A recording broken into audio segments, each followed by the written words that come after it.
Hello, and welcome to a live pop culture on Deprogrammed with Keri Smith. I am one of your hosts, Keri. I'm here with my good friend, Mystery Chris. How are you? I'm good. How are you?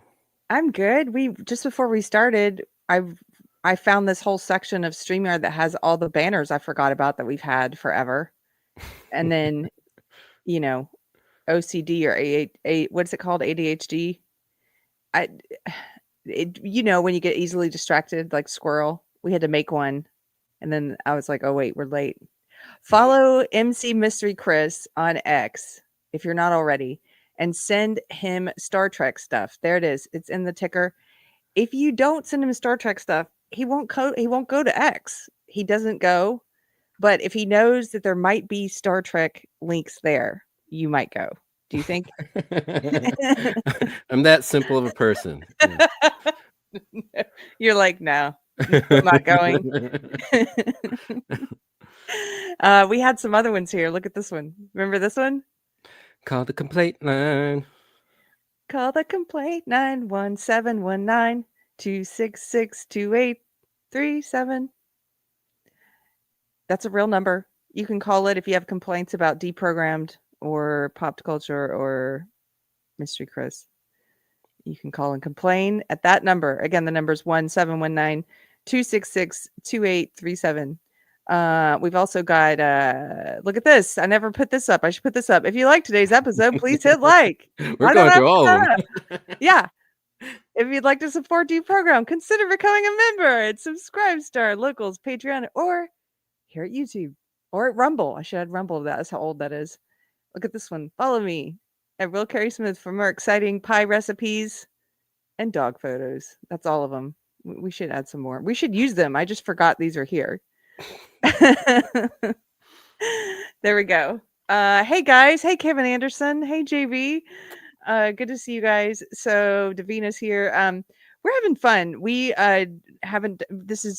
We didn't do one of these last week, so we waited, or we didn't do one 2 weeks ago. So it's been about a month since we've done an episode of pop culture, and you put together a heavily researched topic for tonight, and I added just a tiny bit. All the rest of it's you. You want to tell people what we're talking about, because I find it really fascinating. It's Black History Month, and so I thought we'd talk about something black, since not a lot of people celebrating Black History Month. So we got to. And I had this idea after YouTube recommended me a video called The Urkel Effect. And in this video, this guy talks about how Steve Urkel, when Steve Urkel came out right after Family Matters ended, Family Matters ran from like 1990 to 99, I think. And Steve Urkel was a huge phenomenon, which we'll get into later. But after that ended, there was a proliferation of versions of Steve Urkel that popped up in various sitcoms, cartoons, all in the same Steve Urkel mold. And this guy was kind of exploring a few of the examples. His examples were mostly like cartoons from Nickelodeon, Disney Channel stuff.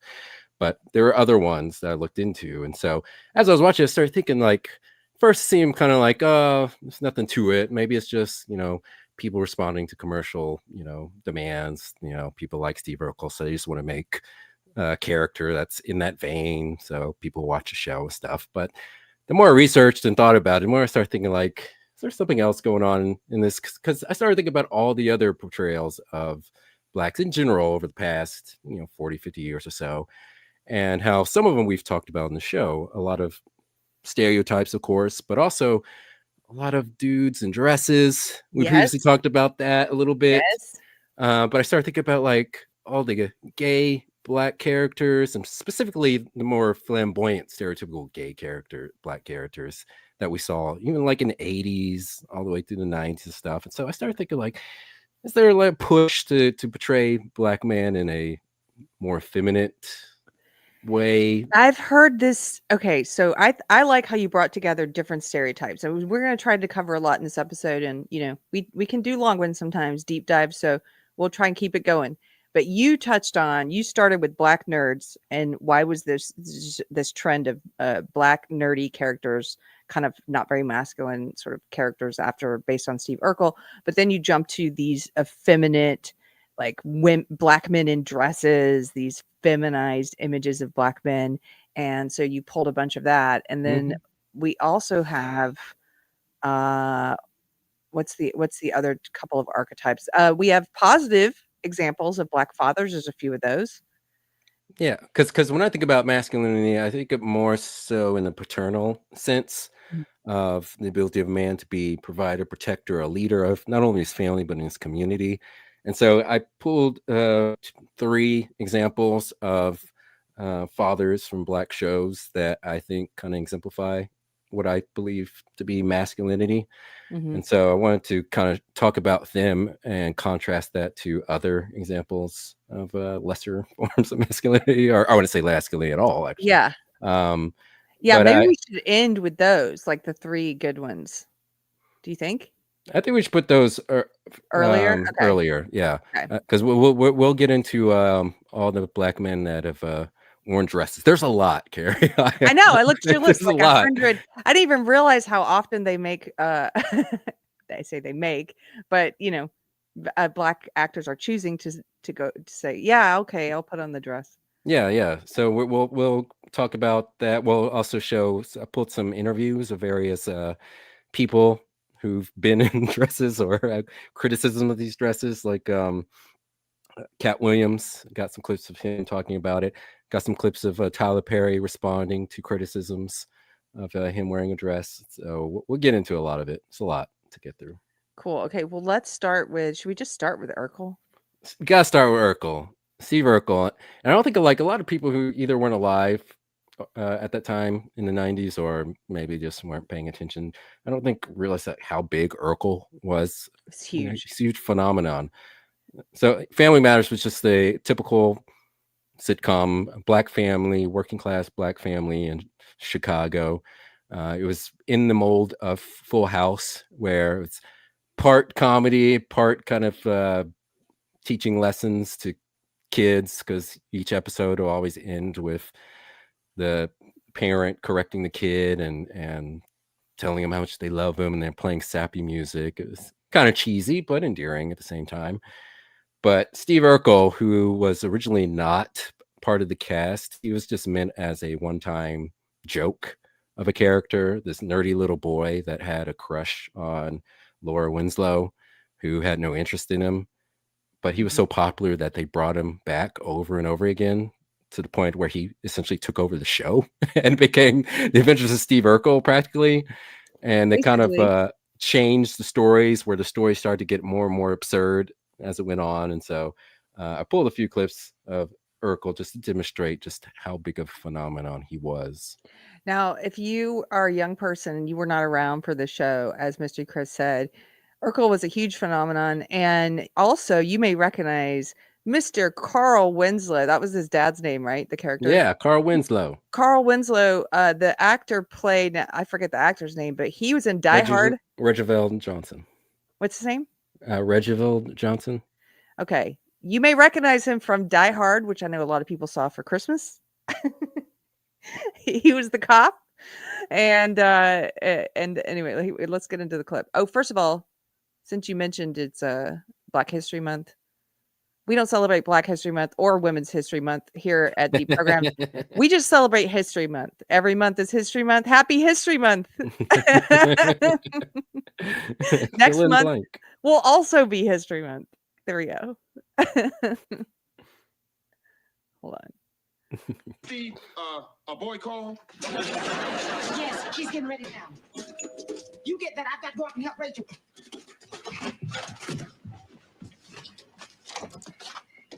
Hi, Mr. Winslow. I'm Steve Urkel. Is Laura ready for the dance? Yeah, Steve. Come right on in. She'll be right down. I have to tell you, Mr. Winslow, when my dad said you fixed me out with Laura, why, I thought I'd wet my pants. All right, you cut there. Just want to show a little bit of that. The very first episode he was on. Now, are you a fan? I was at the time, and I still kind of like it's cheesy. It's super cheesy, which I knew at the time, but as an adult watching it now, I'm like, it's even more cheesier than I remember.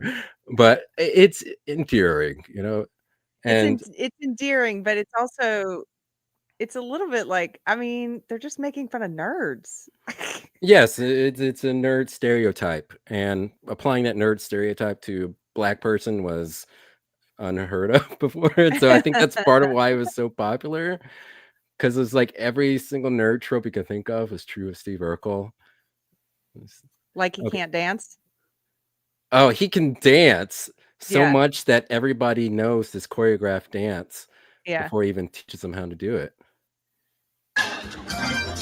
So this was the Urkel dance. This is a big Urkel thing. dance. All you have to do is hit up your pants, bend your knees, and stick out your pelvis. I'm telling you, baby, it's better than Elvis.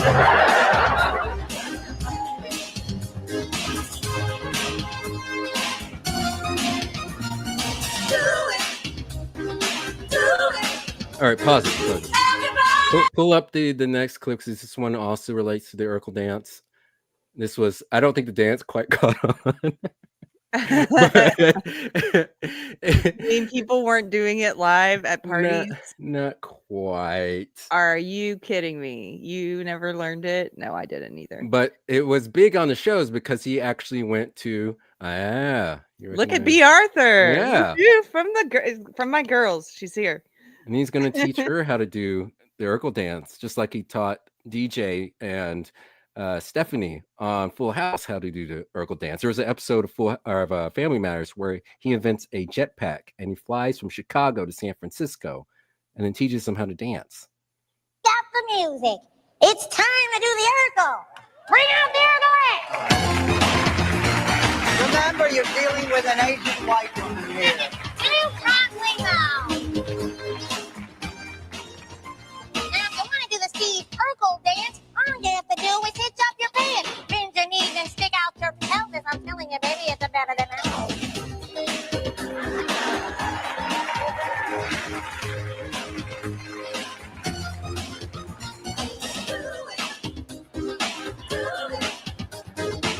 What happened to this like kind of clean, cheesy? Wait, you didn't see she starts dancing.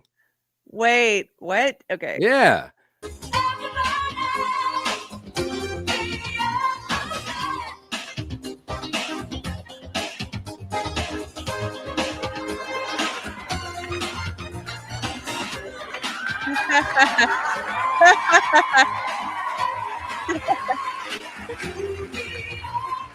point your fingers up to the sky and pop through your nose way up high. Spin and dip and jump back a board and finish it off as I laugh and snort.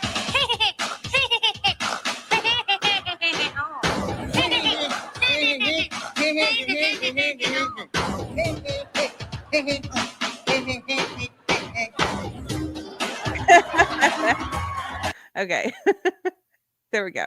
Is that more or less embarrassing than the Star Wars Holiday Special? This is oh man, this is less embarrassing than the holiday Star Wars special. Yeah, I agree. I mean, I have a copy of that one, the holiday Star Wars special, but this is just a fun, you expect this kind of cheesy sort of stuff at an award show, of course. In a movie with the Star Wars name on it, you don't expect it to be of this caliber, which is what that was. Well, direct to TV, so not quite, but still relates to Star Wars. So. Yeah. Oh, Duke Devil 95 is here. This is not the most embarrassing thing B. Arthur ever did. Yeah, that's what we were just talking about. You read our minds. She was in the Star Wars Holiday Special. Yeah, that's much more embarrassing. Really quickly, just let me thank Randy Wallen for $10. Thank you, Randy. He says, don't forget to like, comment, and subscribe to help Keri and Mystery Chris. Share on other platforms as well. An uncredited clip of Keri went viral last week and was used on other podcasts. Let's get her name out there properly. Thank you so much, Randy. Randy's a big supporter who's always trying to help grow the channel and believes in the mission of trying to reach people on the left who are maybe locked into the cult I used to be in. And I really appreciate it. Yeah, there was a couple people wrote me about this clip of me from a Jubilee. Went viral on a few different platforms, I guess. And it was also played on the No Agenda podcast, which is pretty cool. And you know what? I was just saying to Mr. Christopher, we're going to start doing some clips. I know I need to do clips. I'm just I have a real life outside of this.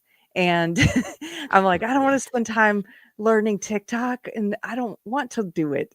And, so I'm like, we have a couple young people who are going to be helping me. I feel like such an old person to saying that, but I'm very excited. I'm very excited. So we'll see how that goes. Thank you, Randy. Yeah, they for know the supporting snap the show. face. It was great. Snap face. I don't want to learn another one. Snap tick. Randy Wallen for $2 says, "Got to run for a commitment. Have a great show." Thank you so much, sir. Thank you for the Thank you. support. Okay. Hi, Davina and Kevin. Keri, this is your real life. It is my real life. I know. I'm just saying I have a life also where I'm not cutting clips. I have a life where I hang out with my husband sometimes. And also I work gig jobs. And some of those gig jobs are at night. I have a couple of I bartend a couple. I do a couple different things. So, I'm like, oh, I don't want to learn TikTok. I don't have time. I don't have time. Okay, moving on. Urkel cereal. Do you want me to play this one? Yeah, real quick. So this also was expanded into merchandising. So they had Urkel cereal, complete with his own commercial. They had an Urkel doll. They had a bunch of other shirts and other things you could buy with his face on it. Very strange. Oh, Mom, I can't. I created something that'll make you love me. I got a great new cereal. Can I do that? So hang up your pants for the Urkel plan. So weird. Did I do that? Was his catchphrase, by the way. If you don't know. Back when when characters had catchphrases. Characters had catchphrases. Like Bart Simpson's was "Eat my shorts." Well, they made fun of The Simpsons. You remember the "I didn't do it" boy, where Bart becomes famous for saying "I didn't do it." Oh yes. And everyone points to him. Say the line, Bart. I didn't do it, and everyone starts laughing. So, do you think this stereotype of the black nerd? I know we've got to get into some of the other examples, but I am going to pull up the Urkel doll because how could I not? Do you think that this actually somehow improved? Do you think it created more black nerds? Is that kind of what you're saying, or no? I don't know if it created more black nerds. I think a lot of the push behind it after Urkel, of course, I think there was a bit of an overcorrection where a lot of people in Hollywood were trying to avoid black stereotypes in a sense. And I think it was maybe easier and more fashionable just to make a black nerd character. Because a lot of characters in the past were very sassy blacks, like, and some of them still are, but a lot of them are like, "Hey man, what's going on? You feel me? Come on, man." That kind of sassiness. And I think a lot of writers just found it more easier just to write a nerd who was black. Here's a I didn't know there was a doll. Oh yeah. Did you have Everyone it? had a doll. I didn't have that one. I had the Pee-wee. You had the Pee Wee Herman doll. Yeah. Pee-wee had one. MC Hammer, Vanilla Ice had a doll. Everyone had a doll.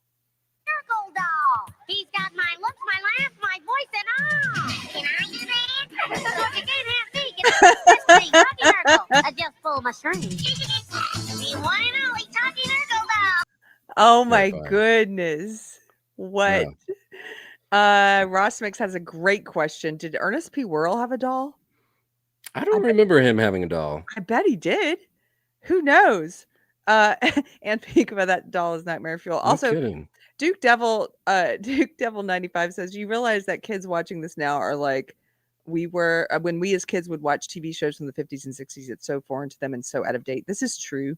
I was polling some 16-year-olds recently, just out in person, offline, and they don't know anything from our pop culture. Most of them don't.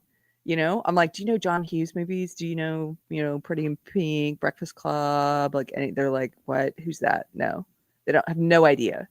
So they don't know who Steve Urkel is. Well, that's what really makes me feel old is when younger people, like college kids, don't understand or get references to like giant movies from the 80s or 90s. Like I've run into people who never saw the original Jurassic Park. Because I made that Jurassic Park art piece. Yes. And I show that to people. And I've come across a couple of people who are like, I've never seen it. I don't know what that is. I'm like, it's the mosquito and the amber. They're like, I don't know. They have no Like, idea. seriously? That's incredible. It's also, do you think it's part of the reason that woke ideology is able to brainwash and convince some of them that there's been no black people in entertainment or no women in entertainment in strong roles and things like that? Like, they believe a lot of crazy stuff. No gay Mhm. people in entertainment. Yeah, a lot of them not being familiar with stuff from the past. But there's also something, and we'll get to it once we show the clip from Jaleel White. I want to comment on the perceptions of Family Matters today. Okay. Should I show you this? Should I show Yeah, Steve show Urkel that. Congress? Yeah, or yeah, you don't have to show that, but the government hired Steve Urkel, or Jaleel White plays Steve Urkel, to dress as Steve Urkel and teach kids how bills are made and passed in Congress. And so he goes to Washington and actually meets Bob Dole and Bill Clinton. Yeah. He didn't teach him the Urkel dance, though. He should have. Howdy ho, guys. I came to Washington to pass my own Clean Air Act, the Urkel Air Act. Most people think it's very difficult to get a bill passed, but I'm here to show you that it's as easy as growing mold.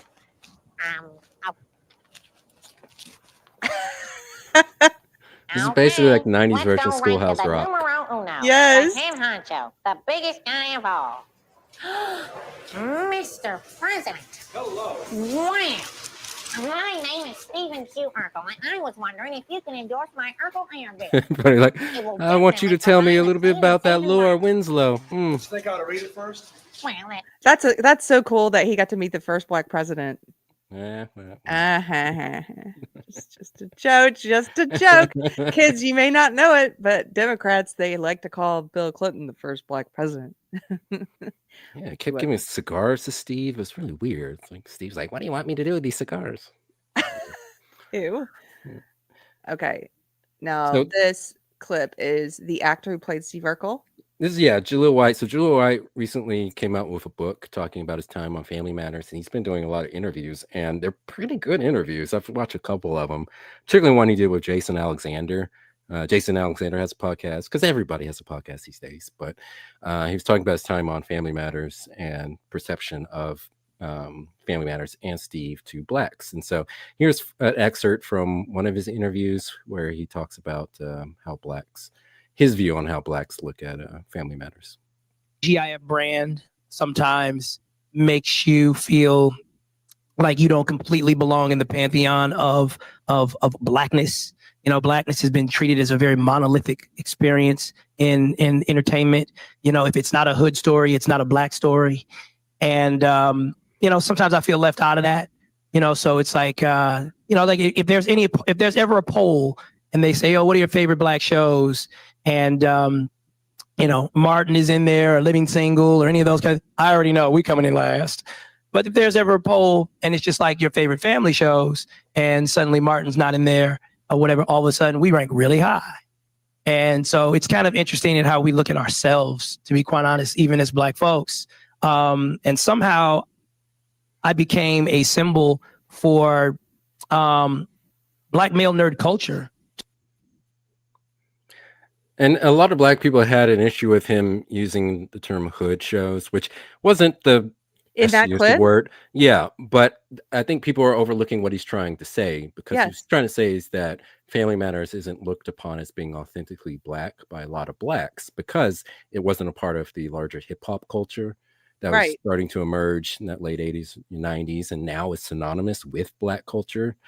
Because you look at the shows like you talked about, Martin, Living Single, I'll throw in Fresh Prince, or even Moesha, Right. but these are all shows that the intros, just look at the intros, were intros that had R&B or rap as the intro. And Will Smith, rapper, Queen Latifah, rapper, Brandy, who was in Moesha, she R&B singer, and Martin, his intro had a hip-hop beat to it. And so I think because of the lack of references to black culture in general on Family Matters, because there wasn't very much. There was a little bit here and there, but there wasn't very much. A lot of them see it as being kind of whitewash or interchangeable with a white family, of just putting blackface onto white characters. Now, I think it is part of black I still count it as a Black show because there's a wide experience of Blackness. There's no one single Black experience, and not every show has to constantly call attention to racism and Right. all It's these. it's Yeah, so it's such a dumb thing. It's like locking Black people forever into, oh, your show has to have some kind of stereotype about gangsters, or it has to be a commentary on racism, or it has to be like you and I've talked about before, it has to be about slavery, or why can't it be a Black nerd? I mean, come on. That yeah, it's just but he's right. I don't think people, I don't know. I guess they don't. Maybe they don't think of it as a Black show. yeah. And same with Cosby, which we'll talk about Cosby Show a little bit, but same thing. I think a lot of people have gone back and have delisted that from being considered a Black shows.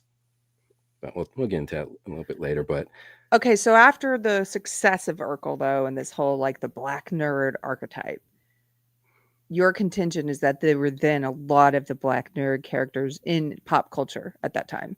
yeah, from 2000s up until now, there've been a lot in cartoons and in live action. And so I put some clips from various shows where they've had these Black nerds in it, and I have barely watched any of these shows. This is from Recess, and this is Chad, who is brother of the Black guy on the ground there. But you'll notice, you can play it. Leave those kids alone. Oh, it looks just like Urkel. Yes, exactly like Urkel. That's what they're not even trying to hide Wow. Look, his little pocket protector. With the high top fade. And this was in the mid-90s while Family Matters was still on the air.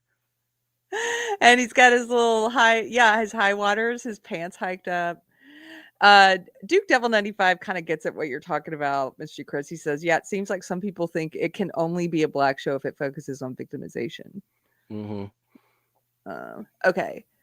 That's totally Urkel. I had Yeah. not even heard of this. And you keep going. You just go through rapid fashion with these examples. This one's from, I think it was a Disney Channel show, Ned's Declassified School Survival Guide. And so here's another one. And I think it's the one that is almost offensive. And it's like, wait, I think it's the one No, it's not this one. It's another one. Oh, but this is another nerd. Black, a Does blurred. he have tape on his glasses? Take a closer look. Cool, you're getting a mustache. I have a mustache. And once Lisa gets a look, it'll be goodbye, boys, and hello, the man.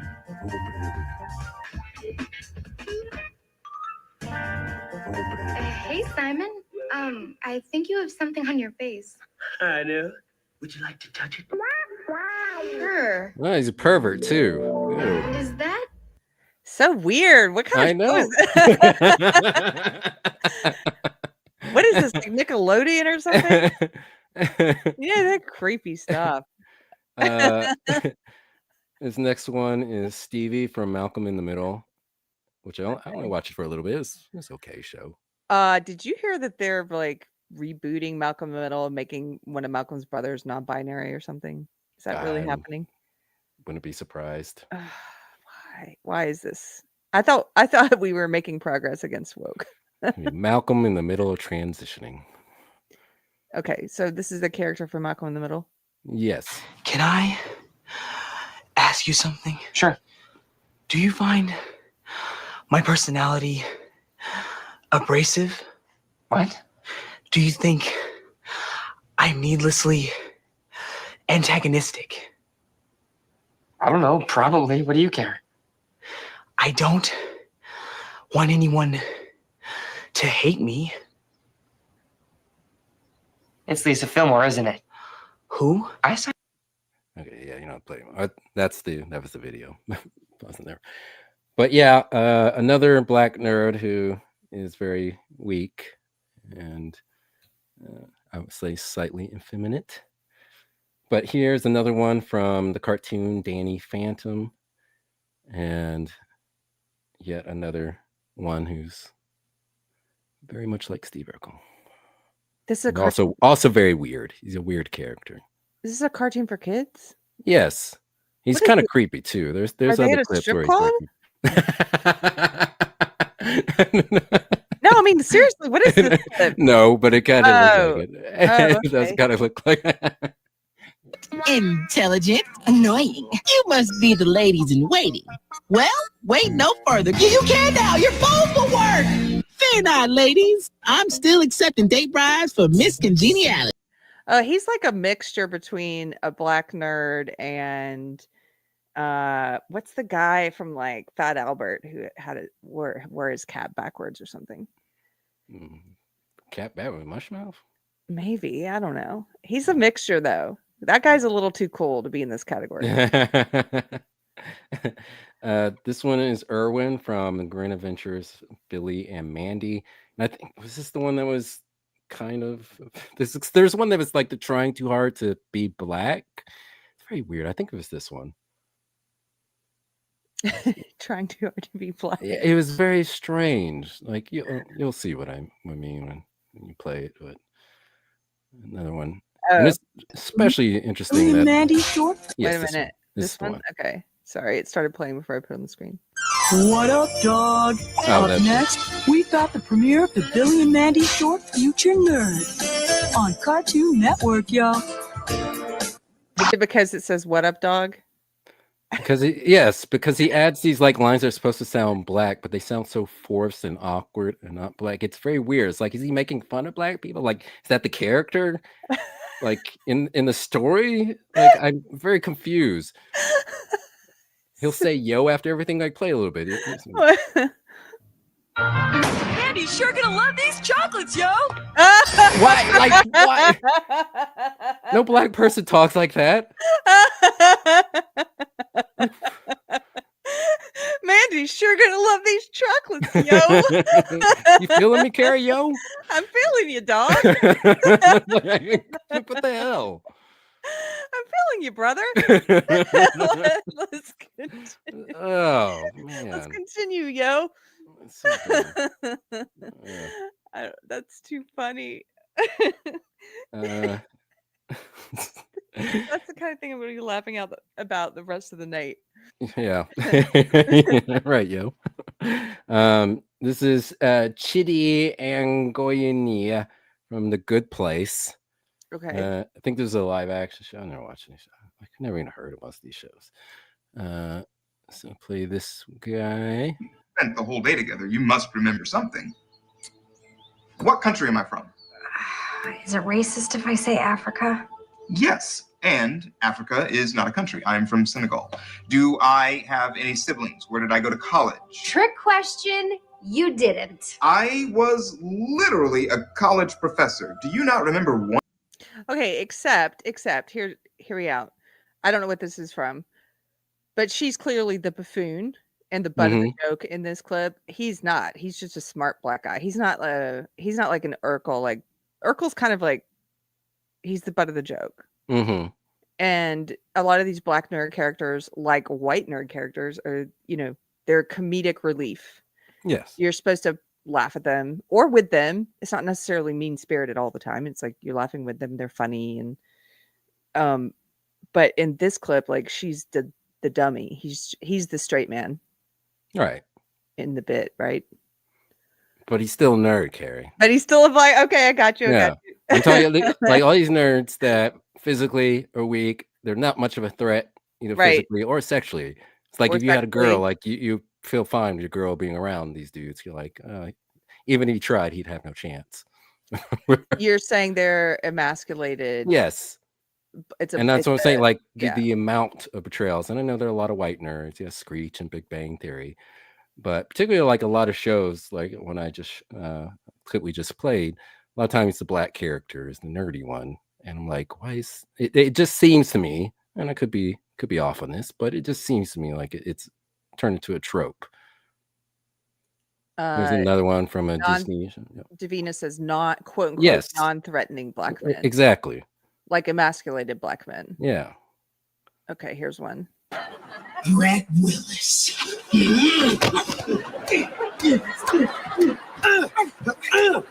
Let me explain. There's nothing to explain. You almost destroyed my family. Now you will be destroyed. Yeah, he's a joke. See? Yeah. He's a total joke. I get And that you. was Casey Undercover and Zendaya, of course.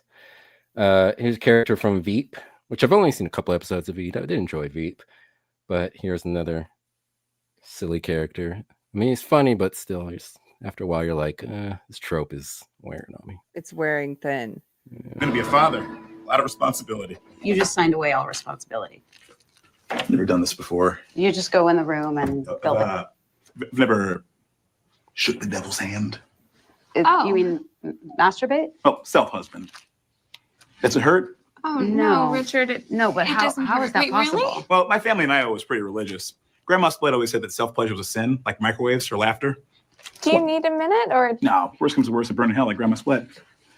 Really, he has a Yeah. I didn't laugh.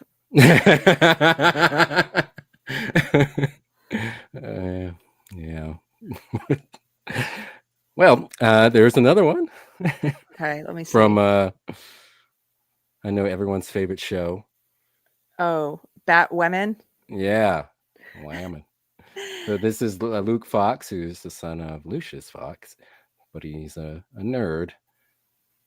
Even though I think he becomes a superhero, but it's not even believable. Wait, is it not on the screen? Yeah, it is. It is. Yeah. I know you know where Bruce is. Call him and tell him that I'm looking for someone. I have no idea where he is. Stop with me asking nicely. Okay. If Bruce wanted to come home, He would. He would for me. Who believes this? Like 90-pound Ruby Rose can do that to a man? Like, Right. Remove that. and the rest of the scene, like he's trying to stop her from going into the little bat cave, whatever it is. Use my aunt. But he It's can't because trying he's weak. And, it's trying so hard, Yeah. Chris. It's like everything about it is sort of let's push on people the exact opposite of reality, or let's push the outliers. It's not that there are no masculine women. Of course there are.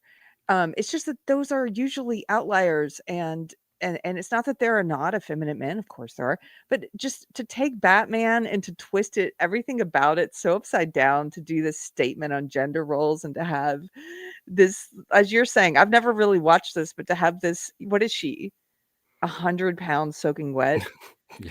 and she's supposed to be masculinity personified? Like, what? No, Not believable whatsoever. No one believes it. Actually, if terrible you're casting. gonna do it, get an actually masculine woman in there.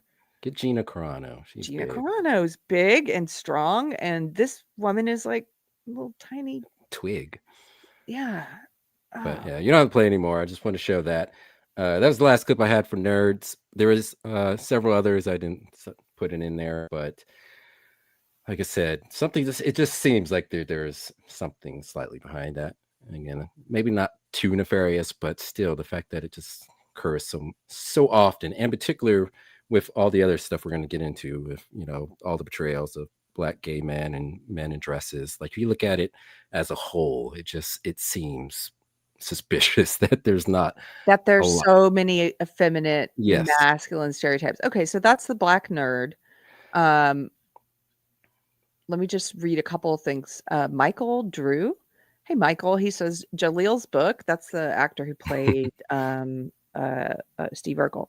Jalil's book is really good. He talks about that President Clinton commercial in the book. He hated the experience. Wow. Surprised.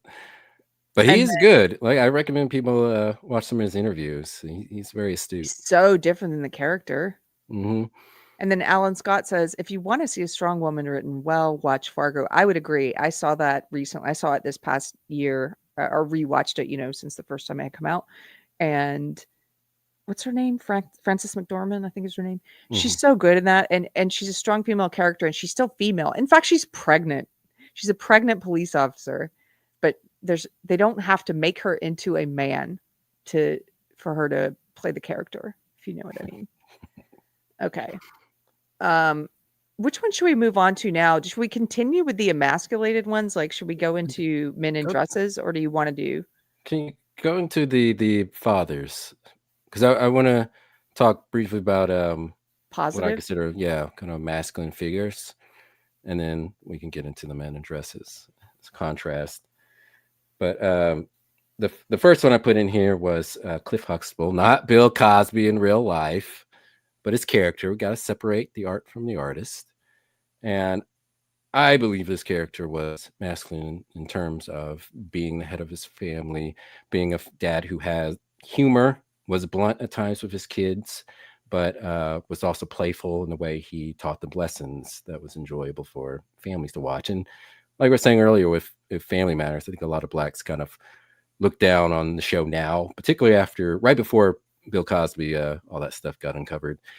He was very critical of Blacks in general, the Black community, and saying we need to take more responsibility. And he got a lot of hate for that. And so a lot of people cheered on when all the stuff came out of him going to jail and all that. But they retroactively started reading stuff into Cosby Show that wasn't present there and dogging on it.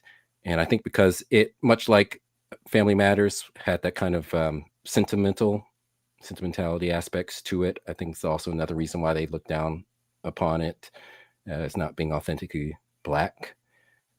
But I consider it a Black show, but a lot of people unfortunately don't. I'm about to hit play, but I just wanted to say SC DeGrant says Cliff was a great dad. I totally agree with Mystery Chris. By the way, SC DeGrant, I just wanted to say thank you. I went to the P.O. box today and I found the Christmas card from you. I'm sorry it's so late that I got it so late, but I got it today and I was like, that's so kind. So thank you so much. Nice to see you in here. Okay. This is a promo from one of the episodes. I'll show that. What's happening on Thursday's Cosby Show? It's one of my favorite episodes. Why? Because it's a surprise. Come on, give us a hint. I love the way you beg. Okay, what won't we see? The mating of the wildebeest. Why don't we all go to the living room? And watch Cosby Thursday. Wow. And the thing is, like, also with the Cosby Show and like Family Matters, like there wasn't a lot of references to the emerging hip hop culture. There was in Cosby Show a lot of references to old school Black culture, jazz music, soul music. It's like an episode there where they're performing a Ray Charles song in front of Cliff's parents. I think because of the lack of references to that zeitgeist that was kind of emerging in the 80s, that's another reason why they look down on it. And of course, not having any episodes that dealt with racism. Stupid, but whatever. But this is I would say probably the most famous clip from the show. And this is great little teaching moment between Cliff and his son Theo. To do something, Where? Dad. Hey! All right. Dad, I thought about what you said, and I see your point. Thank you. But I have a point too. Make your point. You're a doctor and Mom's a lawyer, and you're both successful and everything, and that's great. But maybe I was born to be a regular person and have a regular life. If you weren't a doctor, I wouldn't love you less because you're my dad. And so, instead of acting disappointed because I'm not like you, maybe you can just accept who I am and love me anyway because I'm your son.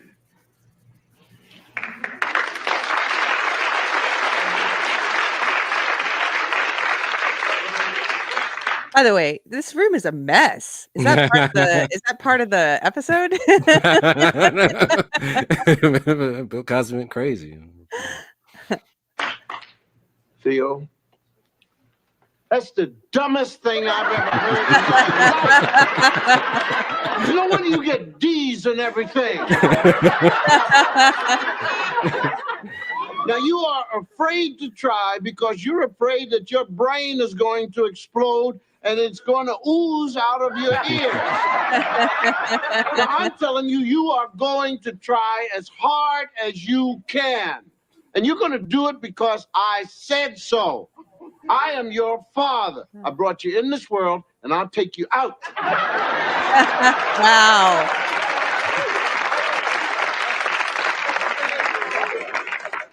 Now, son, come here. Come here.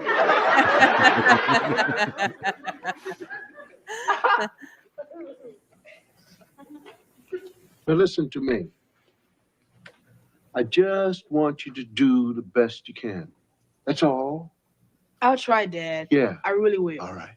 I love you. Yeah, Dad. Huh? I know. Yeah. And maybe your mother loves you too. All right, cut that. Wow, that's so good. I know. It's actually like you said, it's such a shame that Bill Cosby as a human being turned out to be such a POS Yeah. because it has sort of, I think, discolored the show, the Cosby Show, in the minds of many. And what an excellent portrayal of a father, any father, not a black father, not a white father, just a father. Like, that's great. And you're not used to see in this coddled woke culture. I was not expecting that. Like, for him to just say, you know, what a load of crap. Yeah, that's what I loved about it, because the audience fell for it. They thought it's going to typical like sitcom, and everyone claps like, "Oh, sweet moment," and then he comes out with, "That's the dumbest thing I've ever heard," and gets them. And actually, you can skip this one. We got a lot to go through. So actually, if you go to that link where the Bill Cosby interview, I queued it up at the right moment where he's on Marshall Warfield's show, and he speaks a little bit about response to the Cosby Show. And the audience audio's not great, guys. I apologize. But I want you to hear what he has to say about the way he wrote Cliff and Claire Huxtable. Okay. Almost damned if you do or damned if you don't. I mean, you take the Cosby Show. It's a very successful show. But then there are people who say, why not? Well, how come nothing bad happens on that show? How come you with 5 kids, they're never in any trouble? How come we don't reflect that part of life? When I took the show on, it was my idea to give people an alternative about working with their kids. Dad, look at me. I'm a 6th grader in a 5th grader's body. Look, there's something that perhaps the two of us can share. There was a boy in our class, 6th grade, had a mustache. And man, I just admired that so much. I wanted a mustache, and my little bald upper lip was just shining out there. And this guy had a comb. He would comb it, and then sometimes he would trim it till it was real thin, you know. Then sometimes he'd let it go, and he'd drink milk, and it was still around his mouth. My milk fell all down in my mouth. And I developed something that this guy with the mustache didn't have, and all the others didn't have. What? One day, I did an imitation of our vice principal, Mrs. Mars, and all the girls loved it. And it was something that guy couldn't do with the mustache. It isn't so much that Cliff is perfect. It is that Cliff and Claire give an alternative. Those who are jealous and or just plain stupid, envious, will look at it and say that those people are perfect. They're just too perfect for me. But the whole idea behind it was to teach. I cannot tell you how many letters we get from lower economic people who say, I saw a different way to deal with my kid other than slamming them up against the wall. The best job that I can do, and the one that I enjoy the most, is to say, this is what's happening in the family. Here's how we deliver love. Here's how a husband can get with the wife. Here's the romance of the two, and this is what happens, and this is family and generation. And that other stuff that's happening, well, you're just going to have to deal with that out there, period. Well, if you had patience. You cut there. But yeah, I love the aspirational quality of the Cosby Show, which, you know, a lot of people say, oh, it's unrealistic. One, criticizing the fact that they don't believe that there's very many blacks in the upper middle class, which there are, of course, and it's fine portraying them. Like, I don't understand why all blacks on TV have to be lower class, but the whole aspirational quality, like you said, was meant to kind of teach, and where it did have an effect on some people, because all media that we consume has some effect on us. Yes, it's not nothing. And different types of media, of course, have different amounts of effect on different people, but it still does. And so I love that he speaks about how much influence he had on people and people contacting him, telling him what the Cosby Show meant to them and how they incorporated what they saw on television in their own lives and their own families. You're so right about how it has all media we consume has some kind of impact, even if small.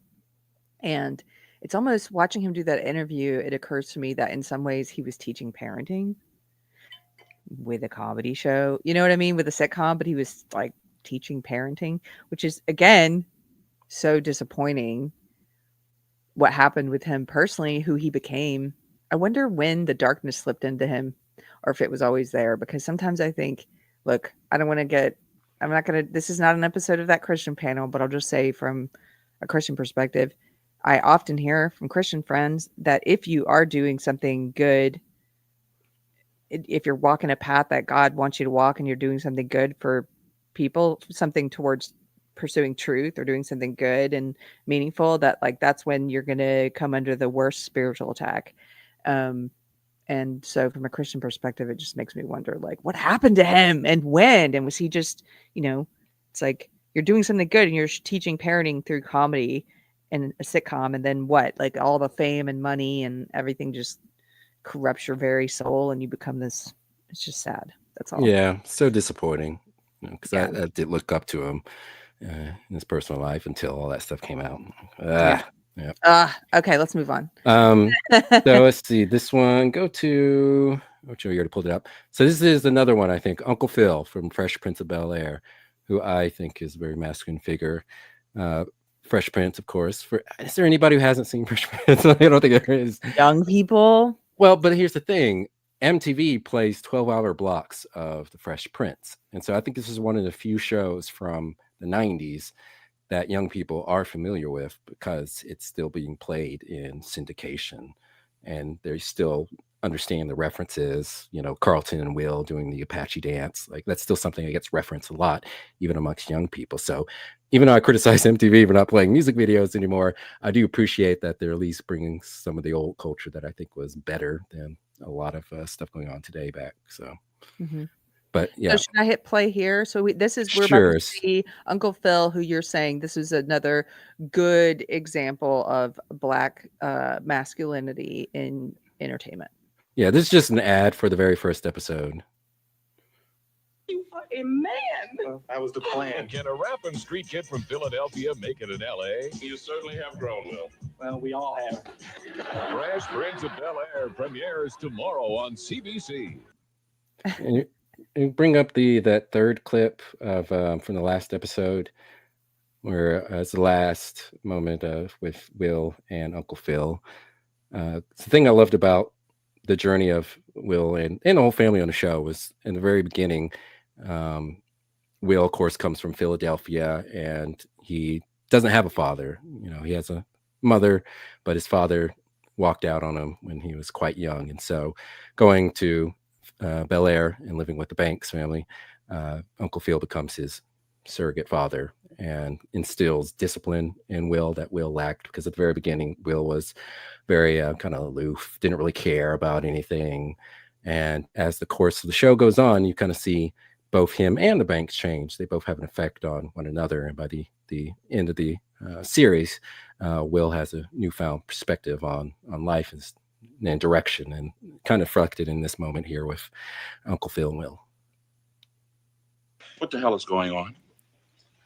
Look, Uncle Phil, this is not really your concern. It's about me. It's not about you. So don't even worry about it, all right? How can you say that? We are leaving town in a day and you don't have a place to live. Why did you lie? I mean, we're sitting around the table and everybody talking about all these great lives and these new things they're doing, and I didn't want you to say, hey, there's my nephew. Yeah, he's still living in my pool house. I mean, I didn't want you to think that all these years that I've been out here just ain't worth nothing. That you just been wasting your time with me. Look, Uncle Phil, I just don't want you to think that I'm that same stupid kid I was when I first moved out here. How could you possibly believe that that's what I'd be thinking? Look at you. You're moving out on your own. You're going to finish college in a year. You're becoming a man. A man I'm damn proud of. I just didn't want your last memory of me to be no better than the first one. You have no idea what my first memory of you is. I remember a kid loaded with all the potential in the world. Now I see a person on the verge of realizing that potential.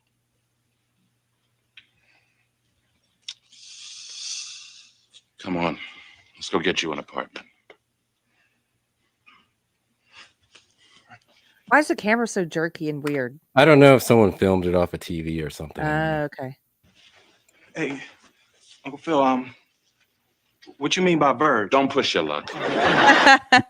Okay, so you got a bit of comedy there at the end. Yeah, but I loved him. The late, great James Avery sadly passed over a decade ago, but he was so good on that show. And like I said, he was a great authority figure, combined humor, a lot of what he did, but he's a character that knew where he came from and had a firm sense of self. And that's what I kind of miss, seeing characters like that. The whole family was great. So, but we can move on since we still got a lot to go through. Go to the second one. Next one. This should be no surprise. Now, this no is surprise, folks. Your third example of positive portrayal of Black masculinity in entertainment. And does anybody want to take a guess what franchise Mystery Chris has selected for this example? Anyone? It's the Golden Girls. No. No. No. It is Star Trek. Okay, this Deep is Space Nine. So Captain Sisko, who was the captain of the commander of Deep Space Nine station, and this is a promo for the episode called The Visitor in the 4th season. This is one of the best episodes of Deep Space Nine, one of the best episodes of Star Trek in general. It's a very emotional one. I didn't cry because I'm dead inside, but I know a lot of people who did cry. Years ago, I did a podcast with a friend, and we watched this episode and talked about it. And he had just had a newborn son, and he told me like he was watching this episode and just started bawling. And a lot of people talked about it because in this episode, Captain Sisko's son Jake witnesses Captain Sisko disappear in front of him. He thinks he's dead, but Captain Sisko reappears a few years later, but only for a couple of minutes, and then he disappears again.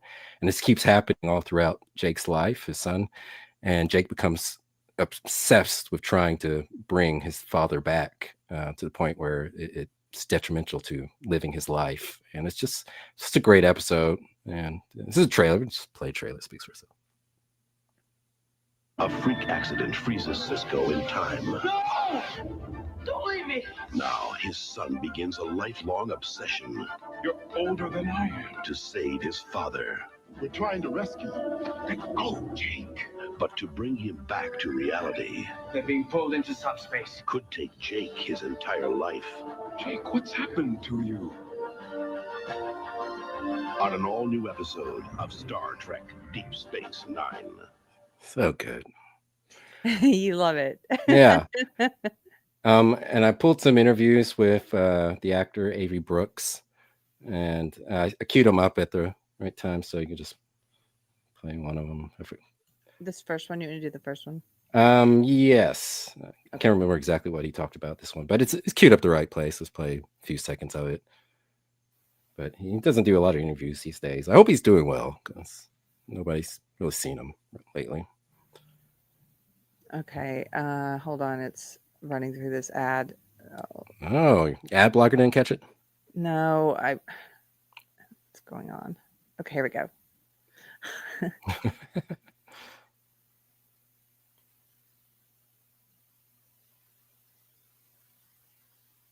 Is there sound on this one? Yeah. And played it. You know, once I was in a parade, in Hollywood Parade, and the children were yelling and screaming as we were waving, you know, like that. And I could hear the people saying, well, who is he? You know, because I'm waving and smiling, you see. And they said, oh, I know. That's the one. You look so different without that thing on your face. You're blind. You look so different. But I'm not LeVar. I'm Avery Brooks. And I play the role of Captain Benjamin Sisko. Part of the reason that I decided to do this role was the pilot. And I thought it was an extraordinary script where, you know, you were looking at a man who was trying to find peace, you know, after suffering tragic loss, who at the same time had to defend humankind to some other intelligence in the universe. One of the things we must do is to give children some positive look at the world, indeed the universe. Star Trek helps to do that. And there's another interview he talks about relationship between Sisko and his son, because in the show, the very first episode, his wife dies in a battle, and the show features them both grieving and learning how to move on. And I thought it was very touching the way they portrayed the relationship between a father and son. It was everything that the Beverly Crusher and Wesley Crusher relationship was not. And those are characters on Next Generation. I know you have no idea what I'm talking about right now, Keri. You're like, No, I have no clue, but that's okay. There's a lot of people in the audience who understand what you're talking about. I put something in the Anonymous said Sisko is one of my favorite Star Trek characters. But he was very, very strict and stern with his crew members. But when he was around his son, there was a certain warmth and joy that came out of the character, because you knew that was his world. And that's, you know, part of the reason why he did what he was doing was because of his family. And I thought that was very touching. And so he talks about that just a little bit in this clip, and just play a few seconds. It's queued up at the right place. There's some more people in the chat you should know. And Pinkipa says, what a great voice. Alan Scott, favorite captain. Hamjam Sapir says, Avery Brooks is so good. Deep Space Nine's the best, my favorite Star Trek. And then Mark says, Brooks is very smart, intelligent, strong man on and off camera. But yeah, there's a lot of people who are not as lost as I am. You won't be for very long, Keri. I won't be for very long. This is a promise. I did make this promise, right? For 2025, I got to watch Star Trek. Yeah. Okay. See, I want to do an episode. Doing I'm saying it right now, so chat holds you to it. We got to watch an episode and review it. We should do like Michelle does. I should do a react video with you. Yes. Okay. But then you have to show your face. No? What? Okay, here we go. One of the things that attracted me to it was to give, to talk about this male child, father-son thing, especially for, though not exclusively, people of color.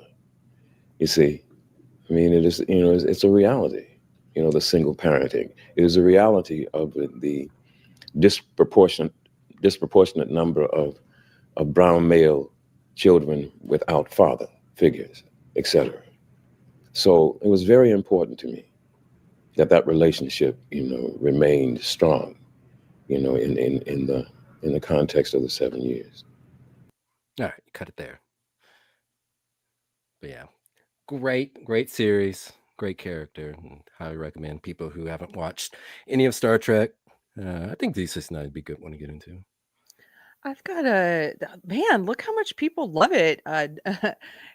Duke, my Dookie friend came back, Duke Devil 95, came back to say, wow, Sisko's the best Starfleet captain. I will argue this every day of the week. We just started rewatching DS9 on my channel. Fantastic show. Also, look at this. Frying Pants has a question for you. Mystery Chris, I'm wondering if you have seen Severance, and if so, do you have thoughts on the character Seth Milchick? I have. People have told me Severance is very good. I need to watch it, but I haven't watched it yet. Oh, you haven't watched it yet? Okay. Yeah. So those are three examples of what you believe these are positive portrayals of Black masculinity, of strong Black male characters in entertainment, and I would agree with you. So now let's get into a different kind of stereotype. So we've done Black nerds, sort of emasculated Black nerds, and we've done positive, strong role models, family men. And now we're going to do, which one would you like to go to? Let's just briefly talk about Gangsters. I don't talk too much about it, but this is a stereotype that's been going on for a while. But the thing is, us Black people have embraced the stereotype, particularly in our music, which I don't understand. But I would count this as another example of an effeminate Black man, because the what it's based on is a lot of men who've grown up in single mother households that Ooh, in the interesting. but in the inner city Black areas, quote unquote the Black community, they are essentially matriarchies, where it's the women who are leading the households and making decisions. These young men and young women, for that matter, who don't have positive male role models that are not teaching them how to control their impulses, how to be a man, or how to define yourself by something other than your body if you're a girl. I That's think. something. Go Sorry, ahead. go ahead. Well, it's just an interesting way of saying these are, because I would think we tend to, when you think of gangsters, whether it be it Black gangstas or Italian mobsters or any type of gangster film, you tend to think of like machismo and sort of exaggerated masculinity. But what you're saying, you're reminding me of, it actually is kind of effeminate, because like you Very said, emotional. You have a lot of it's men who very can't control emotional. their emotions. They can't control their aggression. It gets out of control to the point where people say words and they'll make death Yes. threats over They'll make words. death threats over, they're basically, and they're sort of exaggerated, they're actually not masculine because they have to perform masculinity the same way like someone like Andrew Tate does, where I feel like he is so laughably not masculine to me. He doesn't come off as masculine at all because he's just a jokester who's like sort of like, this is what a masculine man does. I'm an alpha. And I'm just like, what? No, they don't have to do this. And so in a way, I feel like, I see what you're saying. Like these gangster characters they're all emotion. They're kind of like BPD, walking borderline personality disorders in men. And it's disappointing to me about hip hop culture and rap music. Is like, I like a lot of rap and aspects of hip hop culture, but the problem is a lot of us Black people take things too literally and start thinking that it's something to emulate. Because it's like, I can watch a violent movie, I could watch, Matrix or Die Hard, not feel the need to get a gun and go crazy and do terrible things. But somebody who's maybe a little bit more prone to acts of violence or violent impulses, like they may watch those movies and it may reinforce some very bad thoughts or values or views of what they Inclinations should be, or how they should act. yeah. Yeah. And I think that's what hip hop as a culture has kind of turned into. And it's just something I think about a lot because it's just so damn sad when I get so upset to just seeing what's happened to Blacks in general. But I definitely think a lot of these examples, and we're not going to go through all of them because, some of them were trying to bring light to what was going on in inner cities. But some of them, I think, ended up kind of reinforcing kind of thug trope or Thug. stereotype. Okay, so we're about to look at the thug stereotype. Just quickly, I wanted to say thank you for the super chat, ADL1982 for $1.99. He says, no Sidney Poitier or Denzel Washington when we did the positive Black masculinity. I'm sure we could pull lots of examples. Yeah, there's a lot. There's just Yeah. I just chose those three because I really enjoyed those three. But there's a lot.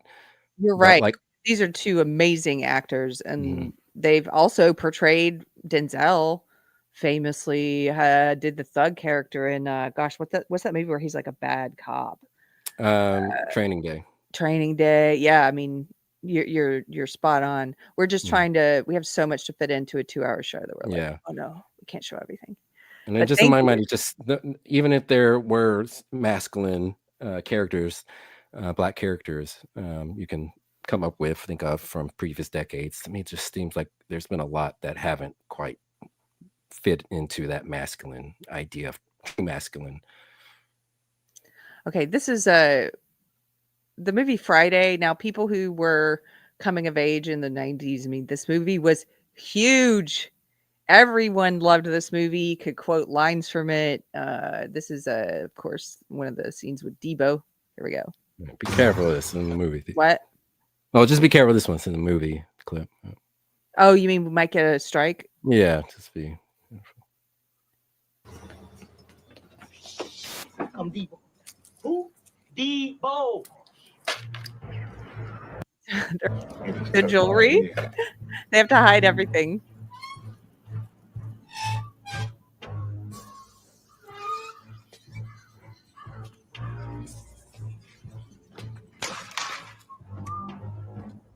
All right, pause it. Keep pausing it. Makes me nervous. I'm like, oh yeah, we're gonna get straight. Well, he comes up, and by the way, the bicycle that he's on belongs to this guy who's already beaten this guy up.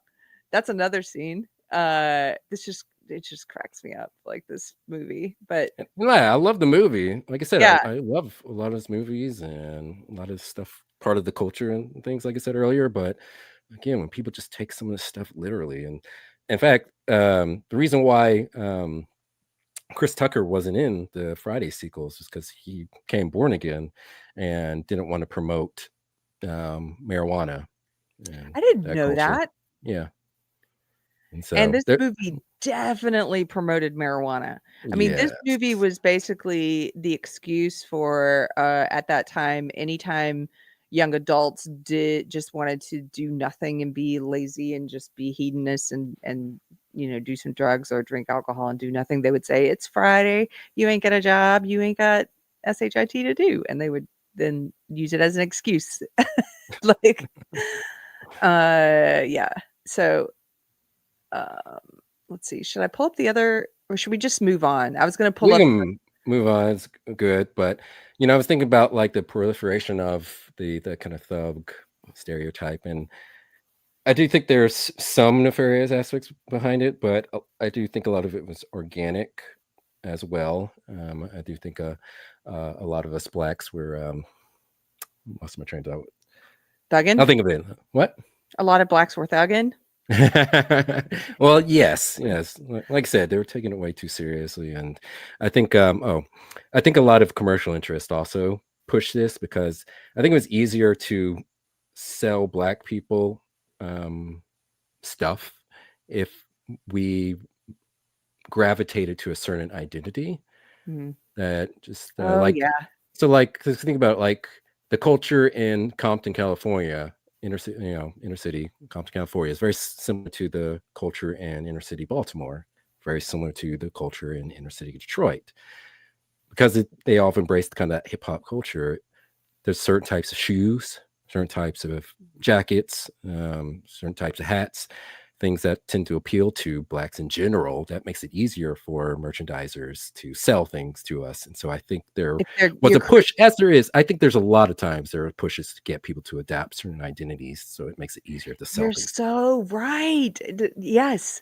If you can sell people on a subculture and identity, and then it's just tied in with commercialization. You and I talked about this probably a little bit when we did that episode about when rap became commercialized, hip hop became commercialized, and it's totally like, you got to have the right kind of sneaker, and now you got to have the new kind of right kind of sneaker, and it's a brand.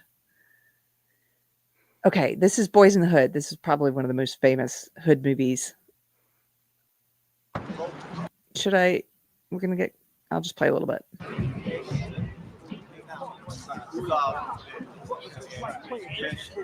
Hey man, what's wrong with you? Fuck you looking at, nigga? I'm still. Okay, that's enough of that. Did you watch this clip before? Sorry. I'm so sorry. I mean, I knew the whole clip's gonna be like that. It's like, it's Boys in the Hood. Happy Black History Month. Where's our banner? Happy History Month. Real quick before we move on, I don't want to spend too much time. Can you pull up the Homeboys in Outer Space? So I just want to bring this up as one of the most ridiculous things from that era that came out. So UPN, if everyone remembers, UPN is extensively shows for Negroes.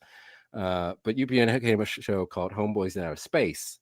So I do not remember this. Yeah, a lot of people don't. It's Homeboys in Outer Space. It's astronauts who are these ghetto guys, that are in outer space. And strangely enough, James Doohan, who played Scotty in the original Star Trek, is in this, and he regretted being in the show. His son told the story about him being really depressed because he needed money and he was getting a lot of acting jobs then. but they had him as This a looks recurring so character who was just drunk. bad. This Yeah. looks so dumb. Okay, let's see. It's back-to-back comedies on UPN. Space is a happening place. Damn, that's sexy. Meet Tiberius and Morris, 23rd century delivery boys. Mushroom and squirrel. They'll deliver anywhere in 30 light years or less. Their computer's got a chip on her shoulder. You will be picking dilithium crystals out of your gluteus. And great Scotty, look who's part of their crew. I'll beam you up where the sun don't shine. Homeboys in outer Hey. space. Back to back with Lois and That's So insane. I love the Believe he's in 90s. this. Yeah. Beam me up, Scotty's in it. They're delivery boys in the 21st century in outer space. Okay, that's Yeah. Alan Scott says I'm gonna be looking for this show. Yeah. I'm not gonna lie. I kind of laughed a little bit while I was watching. I watched it because the episodes, I think some of the episodes are on YouTube. Like I watched it. I was like, this is dumb, but I'm laughing. I'm like, It's so bad. yeah. So bad. I know if it were a comedy sketch, I would definitely watch it. You know, like you're making fun of like who would do a show like this? It's like Snakes on a Plane. Like make it Yeah. into a movie. Homeboys in Outer Space. ADL 1992 for 4.99. Thank you for the super chat, dude. He says whites did have the slacker culture at that same time. I mean, it's kind of cross cultural. Yeah, the whole pot slacker thing. It was everywhere. It was the 90s, man. We should probably move on because we want to Yeah, we gotta cover a move lot, on. right? I'll just Yeah. name a few others because I know everybody's gonna say, "Oh, you're missing something." Yes, we had Do the Right Thing in here, Menace to Society, Juice, Omar from The Wire. Like there's a ton of examples of the black thug, the gangster. We all know what that stereotype is. And Hollywood seems to be at an odd place because they want to avoid stereotypes, at least non-white stereotypes. But at the same time, essentially that stereotypes does play to us blacks most of the time. Although we did watch on one of our previous shows, we watched the trailer for the animated Good Time show. It was on Netflix. Yeah, I remember And they featured a baby in there that was a drug dealer and smoked crack.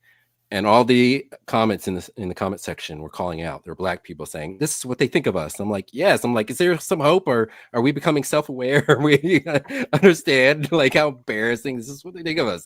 They think this sells to us. And unfortunately, for a while, it has been working. So I hope it's going to change, but Yeah. probably not. I like that you mentioned that because it's like, yes, look at how condescending. If we are becoming aware of how condescending it is, they think you will buy this. I feel that way about the media in general. It's like, look what the media thinks that we want to see and do, like, and listen to and buy. And it's kind of insulting, or what they think we will believe. Okay, let's move on. So we've done black nerds, like emasculated black nerds. You made a case for the black thug archetype also somewhat being an emasculated male archetype because it's a character, it's a kind of character, but it's completely raised around women, single mother homes, no positive male role models in the home, and very emotional characters and very angry and will kill you over an insult. We also showed positive examples of black masculinity in the media. So what are we doing next? Let's talk about some gays. Oh, let's talk about the gays. So when I was thinking about, the nerd tropes, I started thinking about like all times blacks are portrayed as being gay, which there are gay black men out there, of course. So it makes sense that there would be some representation in the media. But at the same time, it kind of seemed like there was more than what I imagined there to be. There certainly is now. You think it's too much? Yeah, certainly now there is. An over-representation. Yeah, because I looked up the GLAAD report and saw that they count all the LGBTQ characters by race. And there is Remember? Okay, sorry, go ahead. Yeah, there's over-representation now. Yes. In some cases, like they break it down by streaming, broadcast, and cable. But like I think on broadcast, it's like 30% of the LGBTQ characters are black, but in real life, I think it's like 12%, close to what the overall percentage of blacks are in the country. So, but even in the past, it kind of seemed like it was that way. And specifically, it's not even so much like black characters are gay, because you know, you can still be gay masculine. You won't be a father probably, but you can still be masculine in other ways. But specifically, like the more flamboyant gays. Yeah, just Portrayal. over the top, stereotypical. Yes, Arnara says, what? Imagine somebody actually watches and counts these roles. Yes. Yeah. And it's been a while, but Mystery Chris and I did an episode where we brought the GLAAD report that he's talking about. And what was incredible is not only do they get really specific and nitpicky, they're like, how many Black transgender women are there in late night program? Like they get so specific about all this woke identity crap. And then they say, wow, it's, the representation's great right now, or they don't say great. They say it's at, 20% of the characters are gay or something like that. And they're like, that's not enough. We need to get to 50%. It's like, wait, why? It's not 50% of the population isn't gay. Like, why do you want an unrealistic overrepresentation in the media? But we know why. But to say something on that, if you're someone who's been tired of the overrepresentation of people in that category, you might be happy to know that it's declined, actually. So it was normally around a little over 10% representation across television. In real life, LGBTQ people are about 5.6% population. Now it's gone down to 8%. And I think a lot of it had to do with the strikes in Hollywood and COVID too, as well, the shutdowns and stuff. But I think a lot of these representation in entertainment. Is that what you mean? Yeah. Okay. Yeah. Across shows. But I think a lot of these shows that were created solely for representation or characters jammed in these shows for that representation. I think a lot of them were first on the cutting block because of Hollywood's money issues getting tighter and tighter because of the shutdowns and the economy and all that. And so perhaps this is a trend. Maybe it'll get lower. Maybe it'll stay the same. Maybe it'll grow. I don't know. But as of right now, it's decreased a bit. With that being said, look at these leg warmers. I love them. So this is Lamar from Revenge of the Nerds. And I was thinking the other day, like, why is the only nerd, the Black nerd, gay? And you don't even seem that nerdy. He just seems gay, like flamboyantly gay. He just seems gay. Okay, let's see. All right, and be careful against this clip. But we might be okay, but I'm always nervous with the clip, so just pause it. Oh, he's the short shorts. Wait till you see Lamar's throw. How come? Worms is a master at aerodynamics. Why don't I just mute it? We'll just we don't even need to hear him. Let's just take a gander at his mannerisms. Look at his mannerisms. Oh my goodness.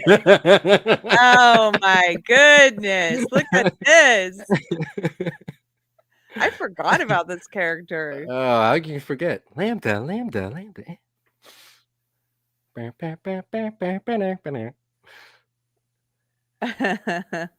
He's so happy and gay. And gay. Look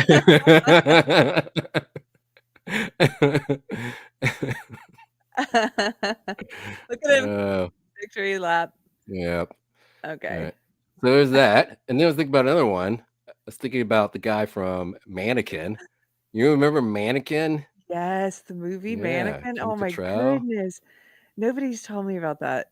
Mention that Hollywood to me. Montrose. Okay, so should I play the trailer or just the clip? Just the clip, probably. Okay. You think? Okay. I think okay. So yeah, it's a clip of him, but again, another cast with white characters, but the Black main character gay. I'm like, why? That is the sweetest sentiment these ears have ever heard.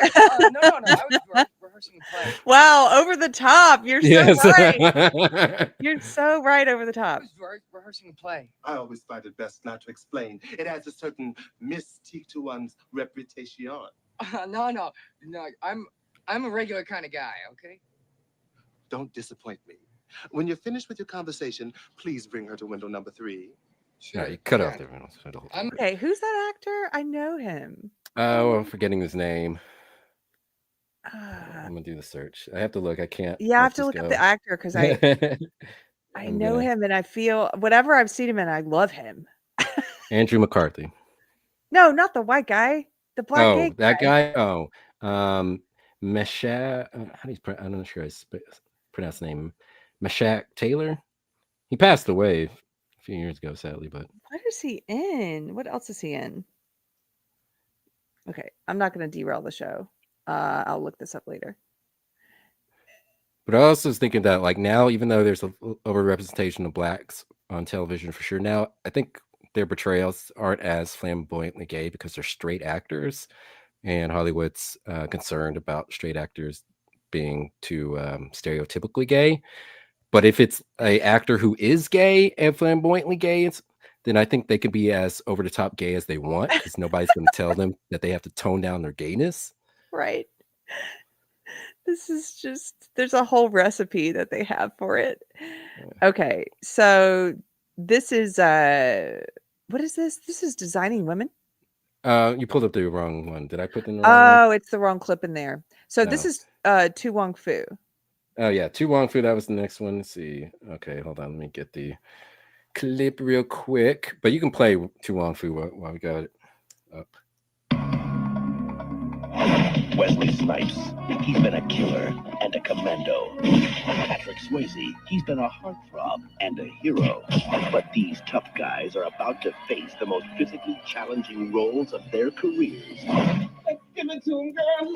Meet Vita Bohème. Enchanté. Why are you crying? Maybe she just found out Menudo broke up. Miss Noxzema Jackson. Jesse's daughter. And their protege, Kiki Rodriguez. I'm the Latino Marilyn Monroe. I got more legs than a bucket of chicken. They were headed for Hollywood. Think of it as Easy Rider and Dress. On a sacred mission. Let's take this message from Miss Newmar with us across the land. Going on right here. A celebration. So this movie, you don't have to play the rest of it. But yeah, this movie, of course, Patrick Swayze, John Leguizamo, Wesley Snipes playing drag queens.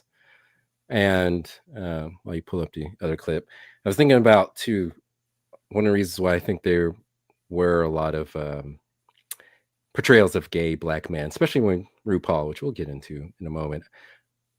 I think a lot of activists have long known that blacks in general have not been very open to gay culture. And I think there's been an effort to try to warm us blacks up to gay culture. Because one of the reasons why one of the effects of not being as open about, gays and gay culture is that there are a lot of closeted gay black men out there. They're on the down low, as it's called.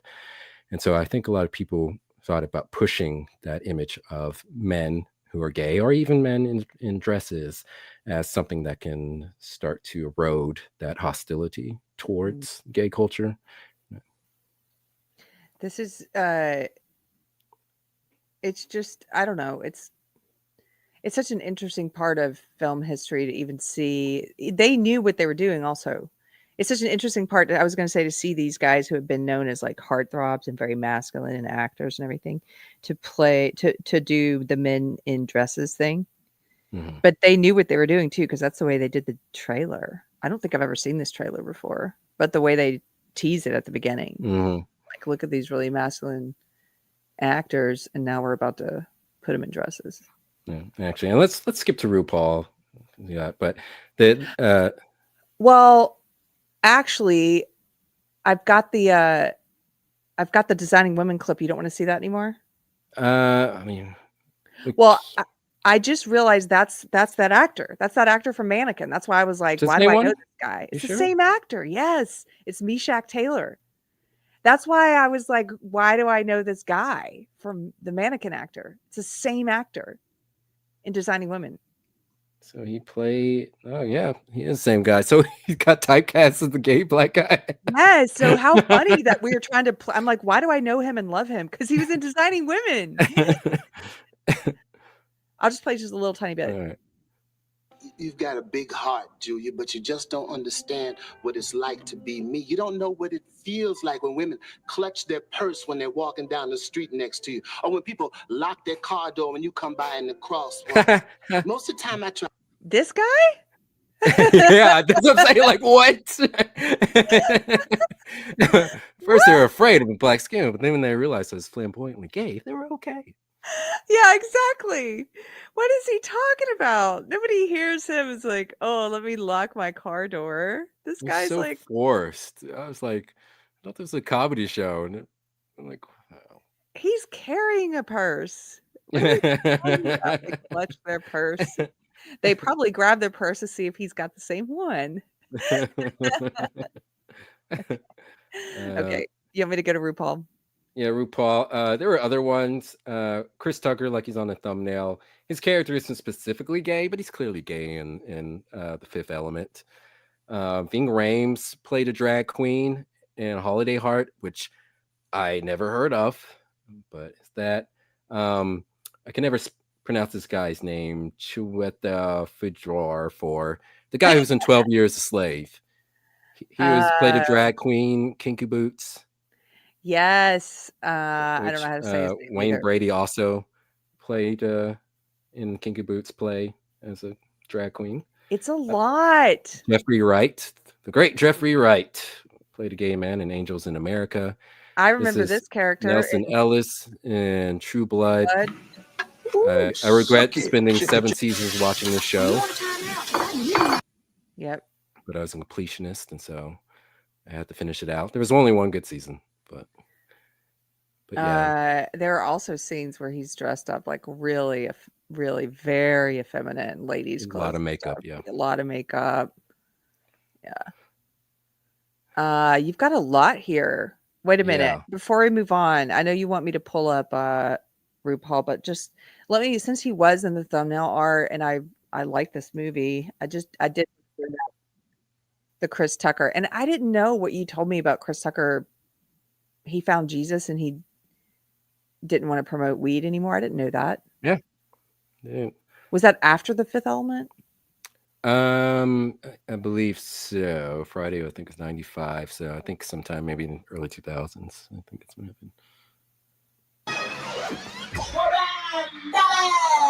Here he is, the one and only winner of the Gemini Croquette contest. Don't play too much of this. Yeah. We all remember this character. And the way he walked, so effeminate. The phallic hairdo. Yeah, the phallic hairdo. Okay. Very strange. Well, okay, so G. Flood says that character, though, isn't gay. He's clearly gay. I know he has sex with a stewardess in the movie, but come on, he's gay. You won't say bisexual, finally, but it's clearly gay. Mystery Chris has ruled. You need a gavel. You need a gavel to be like, come on, guys, come on, gay. Screams like a girl. He's hiding behind people. Bruce Willis is the action star, shooting up people. Okay. RuPaul. So RuPaul, because as I was thinking about this stuff, I was thinking about how RuPaul came out of nowhere.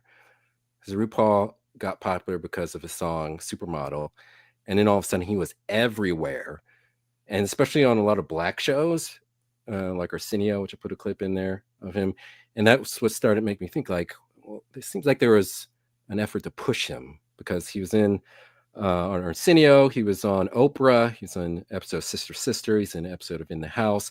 He was supposed to be on The Fresh Prince, but Will Smith said no to him. It just seemed like it didn't seem entirely organic. Just coming out of nowhere, you're saying? Yeah.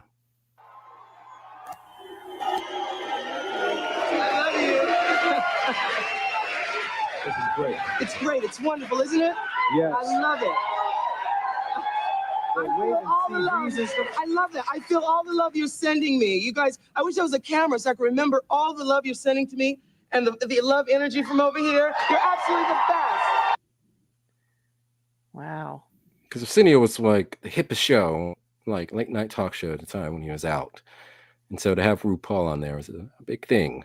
Yeah, literally. You've got a whole list here of clips. RuPaul on Arsenio, RuPaul and Sister, RuPaul in the House, RuPaul on MTV Spring Break. That was funny because as he's singing his song, you see all like the frat boy bros in the audience just kind of standing around, like so confused. Like, they want to dance, but there's a dude in a swimsuit singing a song to them. They're drunk and horny, but they're getting a drag queen performance. Yeah. They're like drunk and horny frat bros. Okay, wait. I have to put this on. Let's just see. We'll mute it. We have to mute it because of the music. But just look at the audience and how dead the audience is once RuPaul comes out. Yeah. Okay, so look at this. Spring break. Yay. Look at all the frat guys. Woohoo. They're like, we got a special guest for you. That's what they were saying. Here comes our special guest. Oh, it's a very tall black man in a bikini dressed like a woman. What? Nobody's got their hands in the air anymore. Nobody has their hands in the air. Bro, is that a dude? Look Look at them. They're so look at dead. that. Everybody's dead. The whole audience is dead. They're like, why are you pushing this on us? What's happening? This is a man. Oh, bummer. Look at the crowd. There's no hands in the air. Everybody stopped doing their keg stands. Nobody's doing the. Good thing social media didn't exist back then, or they'd all be canceled for not cheering for that beautiful drag There's queen. only a couple of really diehard RuPaul fans in the front who knew RuPaul was going to be there. Rest of the spring break guys are like, what is this? Me kind of looks like a chick. I mean, am I gay?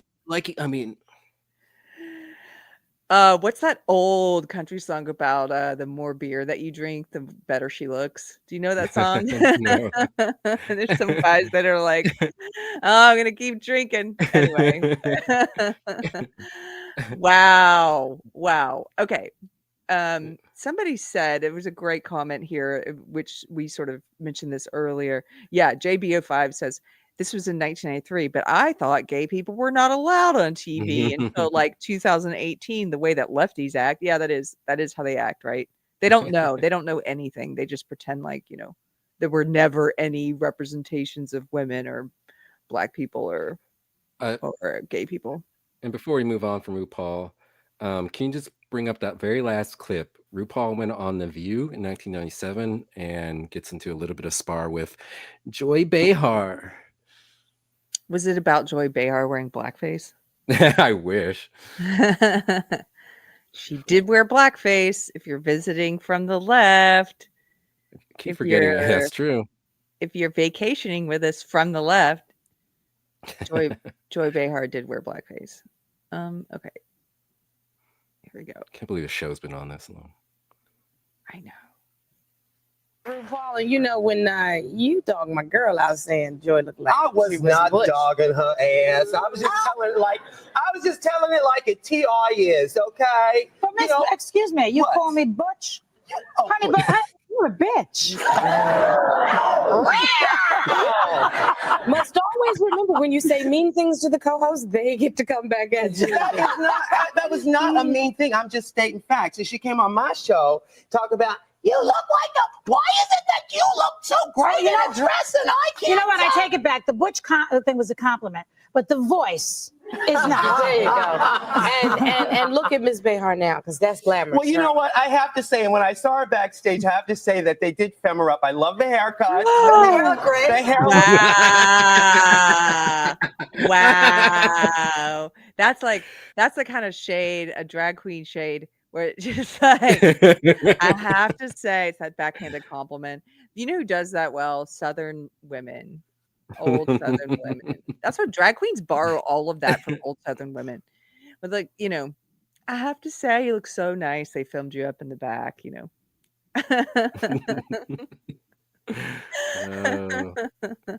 RuPaul will never be back. Okay, so are you guys in the chat? Just tell us. Do you think, we didn't even show you? We don't have time. He pulled so many clips, but he mentioned some of them. There's Jeffrey Wright in Angels in America. There's the Kinky Boots. There's actually, let me just put Kinky Boots up here for a second. There's so many representations of gay or what they would call, what the leftists call queer. In Black, there's so many Black gay characters in entertainment or drag queen characters, etc. So many men in dresses. We're about to show you some of those too. Do you think it's an over-representation? You're gonna have to see more, probably, because there's a lot more. Let us know what you think. But let me just put the Kinky Boots on, because a lot of people know this one. We don't have to play the music. Which I'd never heard of Kinky Boots before. Oh, you haven't? No. Oh, I guess maybe the circles I used to be in. What's the Star Trek circles? What circles you were in the Star Trek circle. Well, when I was in woke entertainment, one of the things we did was, oh my gosh, when I was in the woke cult, And I represented a comedian who we did put on burlesque shows with drag queens and strippers and all kinds of different performers in New York and LA and other cities, Chicago. And so I would have known Kink of Boots. Yeah. There you go. Okay. And so we're going to move on to all the depictions of Black men in dresses, dressed as women. And a lot of this was kind of set off by Dave Chappelle, or attention about it, when Dave Chappelle came back from his vacation, I guess for like a better word, in 2005, where he left the Chappelle show and needed to think about some stuff in his career, what he was doing, all that.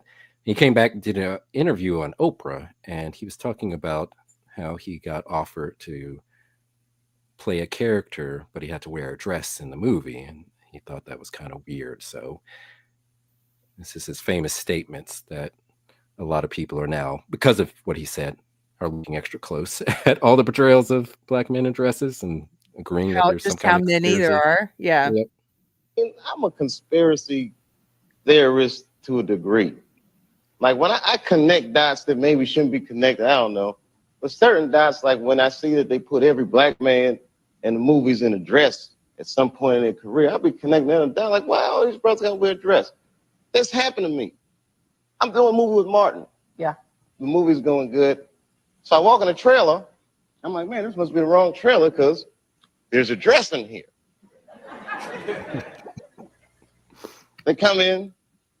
The writer comes in. I think he's the writer. He's like, Dave, listen, we got this hilarious scene where Martin's sneaking out of jail. So he disguises you as a prostitute. And he put this dress on. And, what? The prostitute? No, I'm not doing that. I don't feel comfortable with that. That should have been in the discussion. What? You don't feel comfortable with it? I mean, it's a hilarious bit. All the greats have done it. So, well, if all the greats have done it, it's kind of hacky, right? Yeah, right? So why don't we just not do it? Because I don't feel comfortable wearing a dress. Oh, come on, Dave. Listen, we got it all set up. We're supposed to shoot. Every minute you waste costs this much money. You know, the pressure comes in. He said, I'm not wearing no dress, man. I'm funnier than a dress. Just give me something funny to say. I don't need to wear no dress to be funny. What am I, Milton Berle? You know, we're going like this. And then finally he's like, and he leaves. And then like the director comes, Dave, it really would be great if you wear the dress. What is wrong? What is this, Brokeback Mountain in here? So You stopped it there. Oh, and you know what's so great is because Dave Chappelle has come out against certain parts of woke culture and woke ideology. Not all, but some parts. And for him to say that when he said it, it's like that is so against woke to make a joke about Brokeback Mountain. They would be like, oh, that's so homophobic. You know, and now they call him transphobic and homophobic and all these things. Yeah, I miss when we could make jokes like that. When you can make a joke It's like funny. that. Yeah. But yeah, and that clip goes on. Oprah shows very little interest in asking follow-up questions about that. She just kind of moves on to something else. Like, oh, I see. He doesn't find it interesting, huh? Yeah. You know why? Well, Because pull Oprah's up the in with second- all those Okay. creepy Hollywood people. She is. That's Yeah. what I think. Yeah, she is. Like she's in with all those creepy Hollywoods.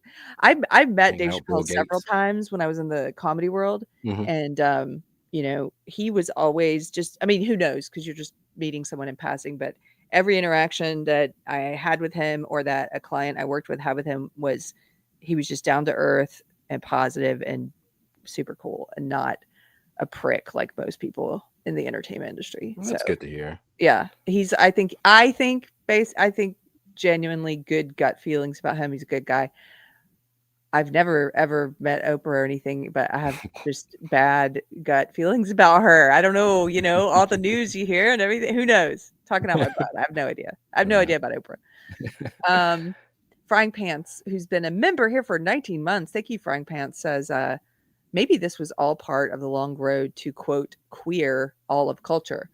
Now even the gays are being queered. I'm so sick of it. You're absolutely right, Frying Pants. And it was. If you read Queer Theory, if you go and read Queer Theory, which I had to read a bunch of that crap in school at Duke University as part of my women's studies minor, But if you read Queer Theory, they talk about how the goals are to normalize everything that's not normal and to marginalize everything that is normal. Like basically anything that is normal, meaning no value judgment, but just like what is what is common, what is average in the norm and tradition, to marginalize that, and then to take everything that's abnormal and to make it the norm. Like that's part of what they say they are trying to do.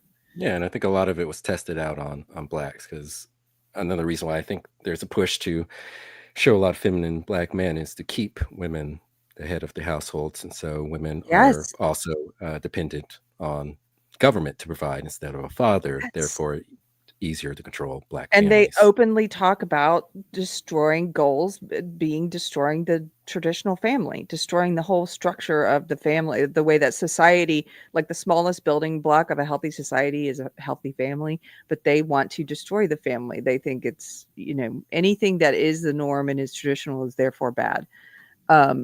It's interesting looking at the in the chat. Bros and Bros says, yeah, the gays are sick of it too. And also Davina Duckworth, today's drag shows are much more sexualized. I think there's a lot less room for humor. Absolutely. There is, as someone who, as I mentioned back when I worked in entertainment, I worked around a lot of drag, and even that wasn't even that long ago, relatively speaking.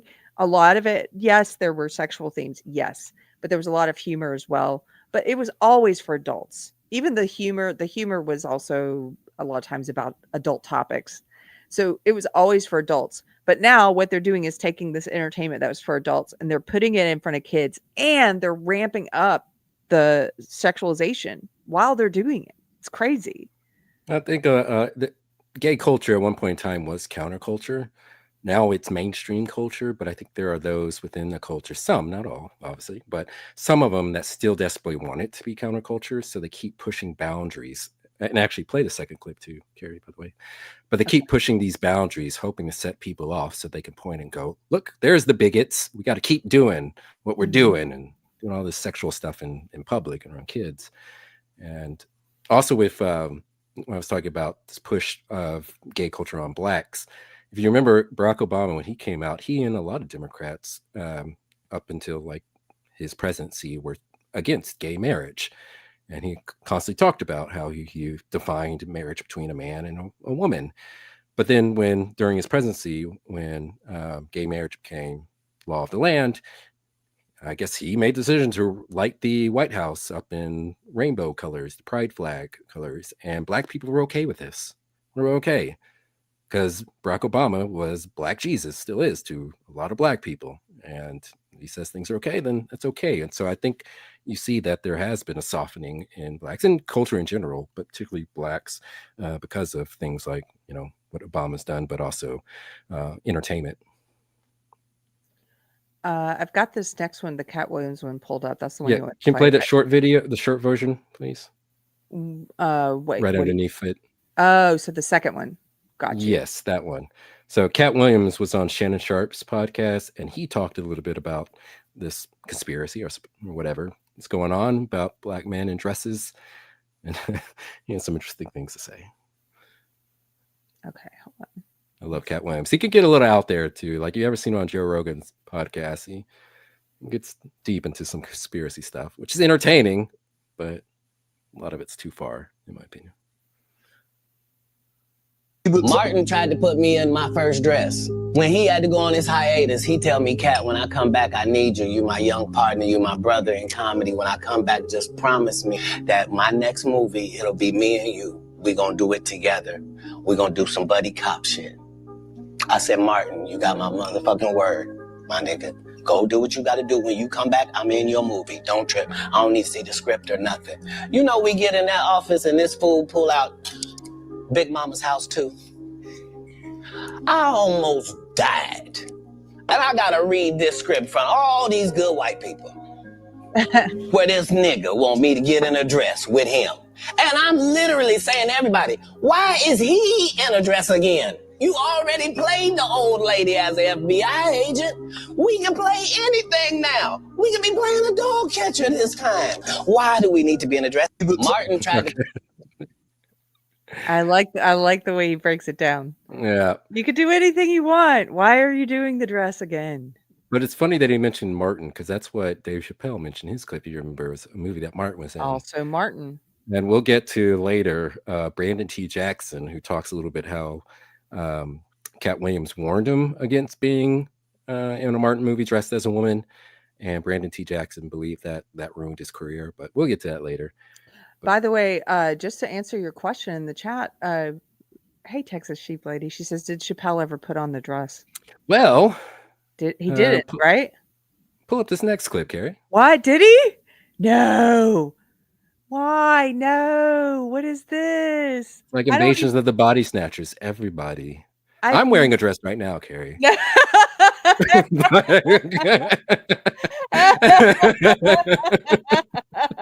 Stop. That made my skin crawl for some reason. It's a comfortable dress. No, it is like Invasion of the Body Snatchers. You are not wearing a dress. How would I know, though?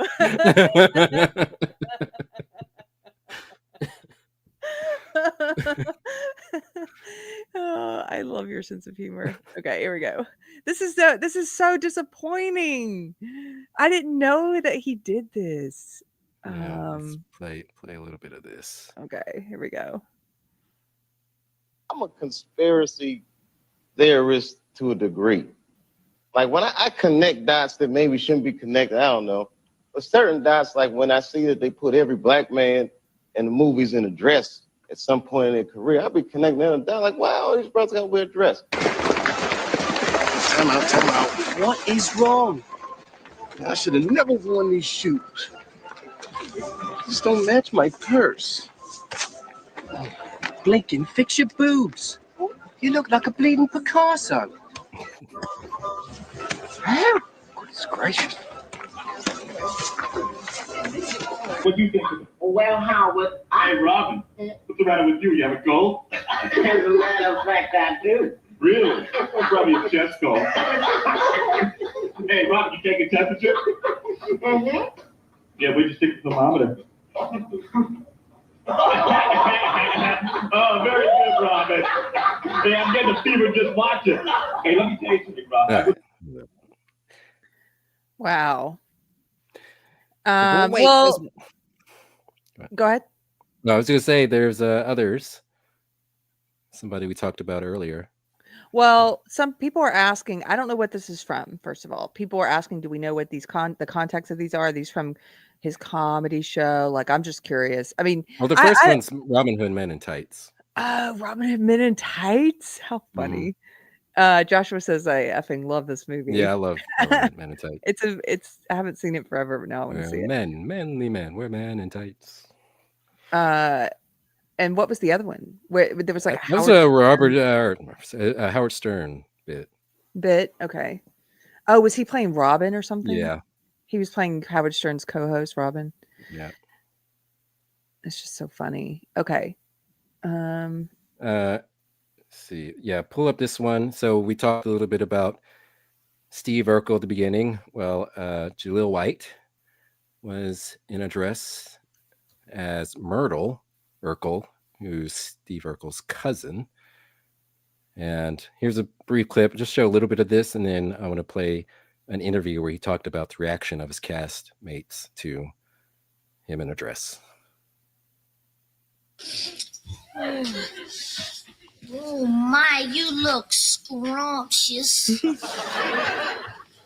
Ooh, why you big, strong, handsome, Yankee. Why the declare just standing next to you makes me feel faint. Okay, stop it there. That's enough. Oh my goodness. Yeah, but this is interesting. In this interview, this is a TikTok clip of an interview he did talking about the woman who played Harriet Winslow and Reginald Vell Johnson played Carl Winslow and their reaction to him in a dress. Good old Leo White. TikTok. What is this? TikTok? Yeah, it's TikTok. It's coming up. Yeah, it's coming Okay. up. I never go here. I couldn't find it on YouTube. I would put a YouTube link there, but I feel like such an old person. What is this? Is this a TikTok? Too many flashing things. Joe Marie and Reggie at that time were very sensitive to putting black men in dresses. And they heaped that on me. And they let me know that I was not doing our race a service by putting on that yellow dress. Do you crumble? Do you wilt under pressure? Do you rise? Do you surprise yourself? My default tends to be to take it up a notch. I mean, that evening I felt like a girl. I felt like a girl playing Murder Alert. But I cried like a baby at the end of that taping. I just broke. Wow. And I just cried. This is what's awesome, where you have a great father, you have a good family. And my dad just rose up like a lion. He shouldn't have to carry the burden of some adults making a child feel bad for playing a girl just in fun. Wow. Yep. See, nobody escapes, Keri. Nobody. Nobody escapes. I mean, has Denzel Washington ever worn a No, dress? he is not. Denzel Washington escaped. Yeah, for now. For now, still time. Yeah, put. There's so many. So many of these. Yeah, I'm trying to decide which one should we talk about. But this was funny. I mean, if you're pulling this one up, this is the Martin Lawrence. Martin Lawrence is dressed up as a woman a couple of times. I mean, does Martin Lawrence ever not dress like a woman? Could be telling something about him. But this is Shanae, where he played the loud and obnoxious neighbor, which was funny, like the character, but kind of started a trend, I suppose.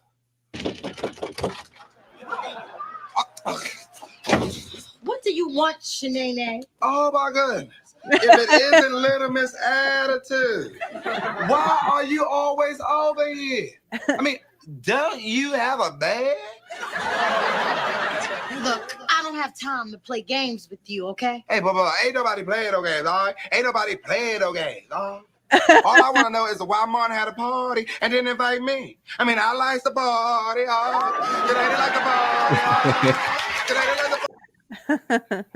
And the interesting thing too about like a lot of these portrayals, like I always wonder if black women are upset at this or not, because oftentimes you get the sense that they're making fun of black women sometimes, because especially Medea, we'll get to Medea later, but the fact that a lot of black women who are have masculine traits, I say, and are easily parodied by a big man who's wearing a dress and acting in an aggressive manner, it says something. The fact that so many people resonate that, especially when we talk about Medea, because a lot of people identify with Medea, at least in terms of having a parent or a mother who was like that. Yes. It's, when I was in the woke world, there was a lot of feminist commentary on this phenomenon. And this is one of those things where within, you guys know this, they all end up eating each other. Like woke ideology, it is a purity spiral. So they will do cancel culture mobs and stuff and cancel people and go after people. But once they successfully root people out of a space to where everyone in that space is kind of woke, then they turn on each other. And a lot of times they turn each other according to identity, because the whole ideology is based around identity and power. The whole belief system says the best way to look at the world is a competition for power between identity groups. We have to redistribute power between identity groups, and every identity group we have to designate whether it's an oppressor group or an oppressed group, and then they all start checking off how many oppressed groups they're in, and that makes them more powerful within the belief system, because supposedly they're less powerful in the world. So all this to say, in the feminist world, there was a lot of criticism of things like Big Mama's House. There was a lot of criticism of men dressing as women, and specifically of men dressing as black women, and saying it was like what's that word they use for specific? They have a word for sexism against Black women specifically, misogynoir. What? Yeah, you didn't know that? No. Oh yeah, that's feminine, misogynoir. Noir, misogynegro. How about that? Or Yeah, negress. misogynoir. There. Okay, so this is Chris Rock. I used to Chris work with Rock. him. Fellow, I didn't know. I don't. This is him on Fresh Prince of Bel-Air. This is hilarious. He's playing a ugly Black woman. Which one of you handsome men is Big Willie? Cheers!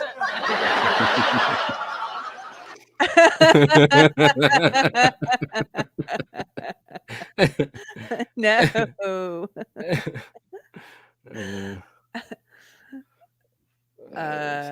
Eddie Murphy. Oh yeah. Eddie Murphy, of course, Nutty Professor. He played several characters, but also played women in both of those movies. I think there were only two, I think. But this is how the kind of the more older and larger portrayal of a Black woman kind of came about. He was kind of the first to do that style because Big Mama's House came out later, and then of course Medea. Okay, here we go. You know, in my day, Sherman, people used to spend time with their family on Sundays and special occasion, come around and pay their Just pause it. respects. Movie clips. You can mess around and miss all over. I don't play too much of that, but We don't want to because we might get a strike. But yeah, he's playing like two different fat Black women in this scene. Yep. Eddie Murphy. There's so much more. I'm like, I mean, I see you have like 100 clips here. yeah, I was shocked at just how many portrayals there were. This one's of Nick Cannon and Kenan Thompson. Of course, Kenan Thompson does play a lot of women on Saturday Night Live, as do other men on Saturday Night Live, because there are white men that do it too. But still, we have Nick Cannon to go along with it. I think it's probably from all that. You know, there's nothing I can think that I'd rather be doing than working right here at Quick and Fast. See, they're meant for the ghetto Black women, and the fact that it's so convincing is troubling. It actually makes me think of did you ever watch the original Little Britain, like the British Little Britain? I've only seen clips of it. Okay, it's two male comedians and they just do character sketches and they mostly play women. I mean, most of there's some male characters too, but they play a lot of women. But there's this one white trash British character named Vicky Pollard, and she has a lot of these same characteristics and nails and stuff like this. And it's just a white trash stereotype, which is sort of what these are. I mean, Thomas Sowell would say, yes, it's all cracker culture, right? Wouldn't Thomas Sowell say this is cracker culture? Yeah. Okay, what's the next one? Is Martin Big Mama's House? I mean, yes, this one was huge. Yeah, he's very comfortable in women's skin, apparently, literally. But yeah, they made a couple of movies. I think just two. I want to say Catch a Killer. Agent Malcolm Turner. How y'all doing? Will stop at nothing. June 2nd. I've gone undercover as Big Mom. You are a genius. Martin Lawrence. He knows exactly what he's doing. What the hell are you doing? Get ready. Hi, Big Mama. Damn, you fine. For the big bust. I forgot my keys. Big Mama's House. Okay. Yeah. But wait, there's more. But wait. So this is Will Smith in The Wild Wild West. You remember that great movie? Which I actually don't mind parts of it as much. But and just mute this one. Don't play any audio. But it's a scene where he's trying to seduce. That movie looks good, by the way. But he's going to come out and dress as a gypsy. There he is. Wait, this is Will Smith. Yeah, Will Smith. Dressed This as was his first blockbuster failure. This movie bombed. Wow. Yeah. You can see why. Yeah, I never saw this. It's Oh my the reason why that- goodness. Yep. That one. Let's see. Cuba Gooding Jr. Remember him? This man has an Yes. Oscar. An Oscar, and he. This is from the movie Boat Trip, and mute this one as well. Yeah, and his career kind of nosedived around that time. He did this movie. What is this? I didn't know that he did. I mean, I don't even know what this movie is. It's a comedy set on a cruise. And he's playing. He's playing a Vegas showgirl. He's not actually like gay or supposed to be gay in the film, but he's trying to disguise himself. So, Well, yeah. you know what? Hmm? People were like, somebody in the chat earlier, it might have been Texas Sheep Lady, was asking, how many do they do this with all actors kind of like at some point? Oh, I'm going to play a woman at some point. Like, does this happen with white male actors as well? Yeah, some, but I don't think it's as much because I think about like white actors. There's women. I think about Dustin Hoffman and Robin Williams. Yeah. And then maybe some like on TV shows. Kids in the Hall did that. Of course, Saturday Night Live does it. Comedians do it more often, right? Yeah. Like, because comedy, obviously, you want to play different characters and stuff. So, But with like these portrayals of black men, I noticed like a lot of them were like big black men. Like we didn't play a clip of Ving Rhames, but you know he was in it, and a bunch of other people who are like very large, kind of masculine. We'll hopefully get to Charles Barkley. He's been in dressed as a woman in drag a lot of times. It's just I don't know. It just seems like something's going on. I mean, there's a lot of these that are. I mean, they're not comedians. Yeah. So why? It keeps happening. It's like Right. I get it. There's been if it's not a comedian, why is it so common? And like Chappelle said, it's been done a lot. I mean, men have been dressing up as women for entertainment, and some in real life, but for entertainment for a long time, forever. But it's kind of hacky. And once you get, maybe a few portrayals of black men dressed as women or gays, flamboyantly gays, it just gets tiring and dumb and not funny. And this is a trailer for Juana Man. You can unmute it. So you said you never saw this movie. I never saw this. This is basically like it's like the movie Soul Man. Remember that movie? Yes. C. Thomas Howell, where he dresses up puts on blackface and disguises himself as a black man to get a scholarship. Well, this guy's an NBA player, and he's trying to get into the WNBA. So he pretends to be a woman called Juana Man, and hilarity ensues. Wait a minute. Why does he want to get in the WNBA?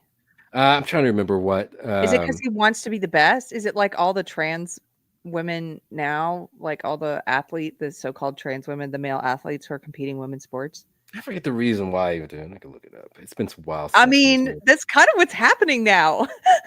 RuPaul gang. Look at you. I got it at Victoria's Secret. Where the secrets have. It hurt. Did what hurt when you fell from heaven? Hallelujah. Juana Man. Rated PG-13. I love Tommy Davidson. But he gets kicked out of the NBA, and I guess wants to continue his career as a basketball player, so he decides to be in the WNBA. So yes, kind of like what we're having now. And I found an interview he did. I'll just play a little bit of this, where the interviewers directly confronted him about dressing up as a woman and asking him if he thought there was something to this conspiracy about black men in dresses in Hollywood. I'll play a little bit of this. So Miguel Nunez, who was he was in Friday the 13th, Jason Goes to Manhattan, and Return of the Living Dead. Might recognize him from there.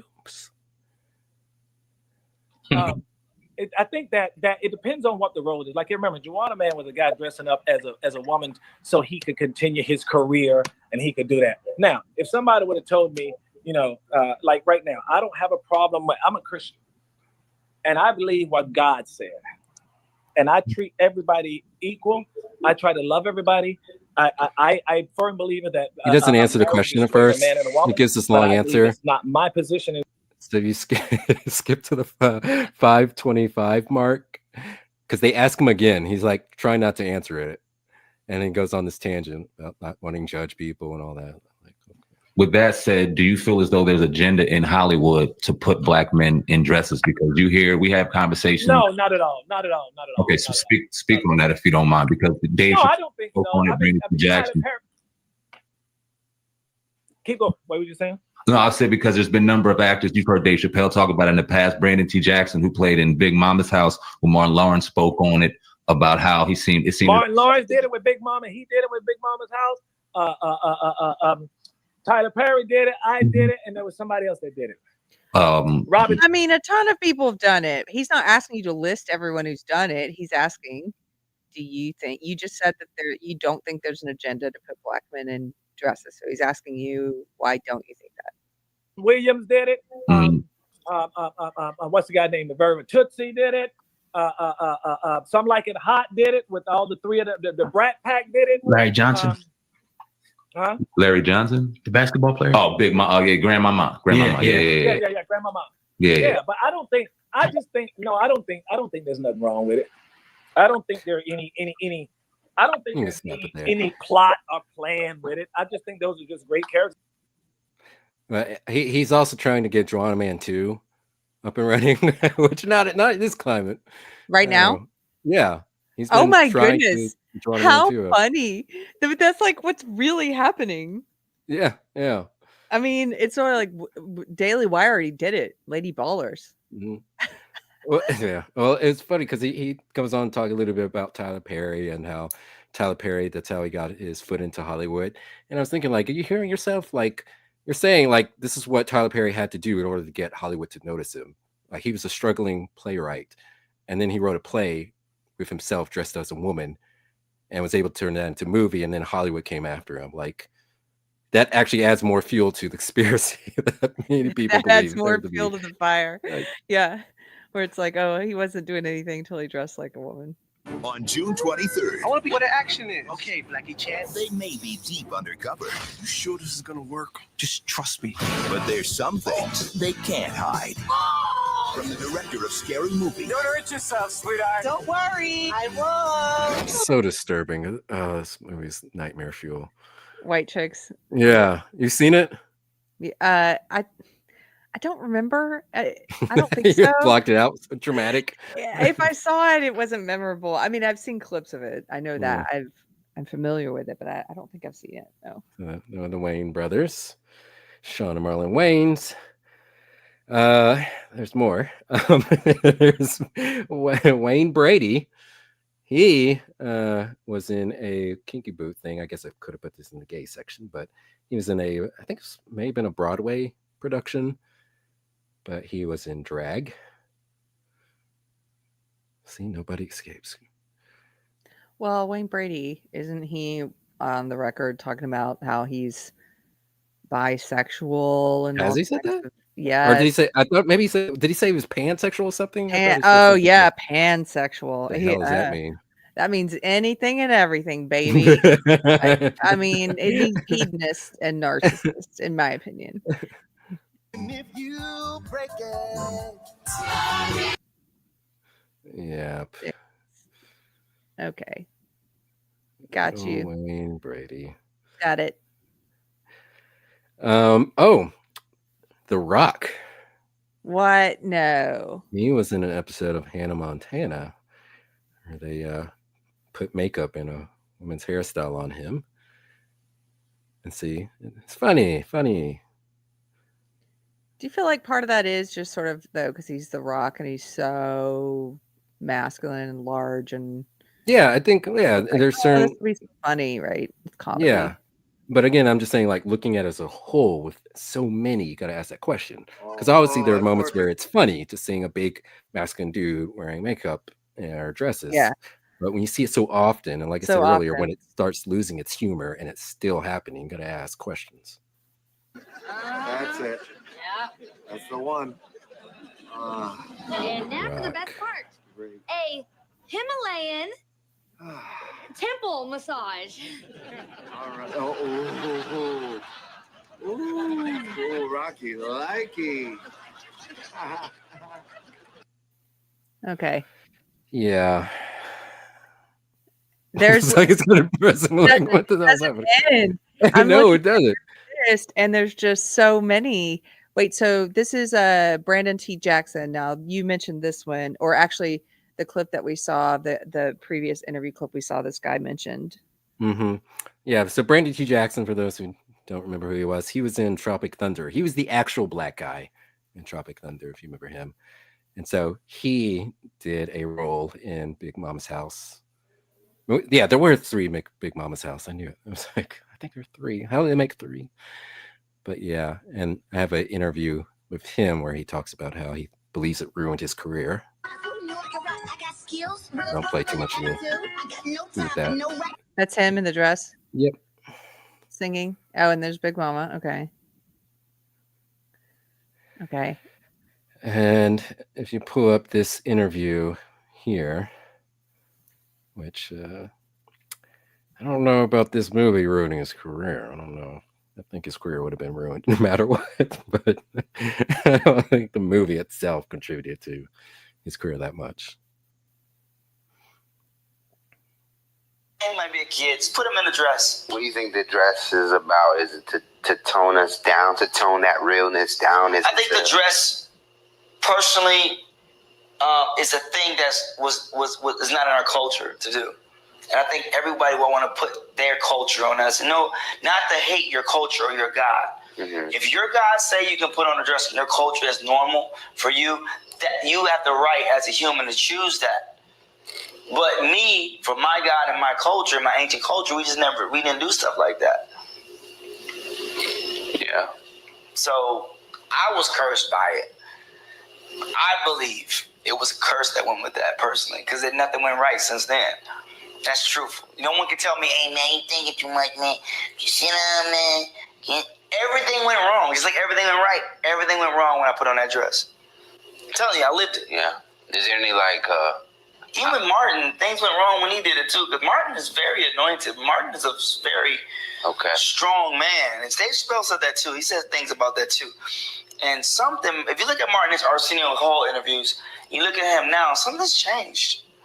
You know? Yeah, well, Martin, I noticed that. It's not a shot. Yeah. It's like, but that would go counter to the conspiracy. The conspiracy is that it makes your career. And that's how you keep getting conspiracy is that it's a humiliation ritual that Hollywood makes black men do before they will further their career, right? Like, isn't that the conspiracy theory? Okay. Yeah. And like, it kind of seems like a little crazy on the surface, but then you think about stuff that came out about P. Diddy.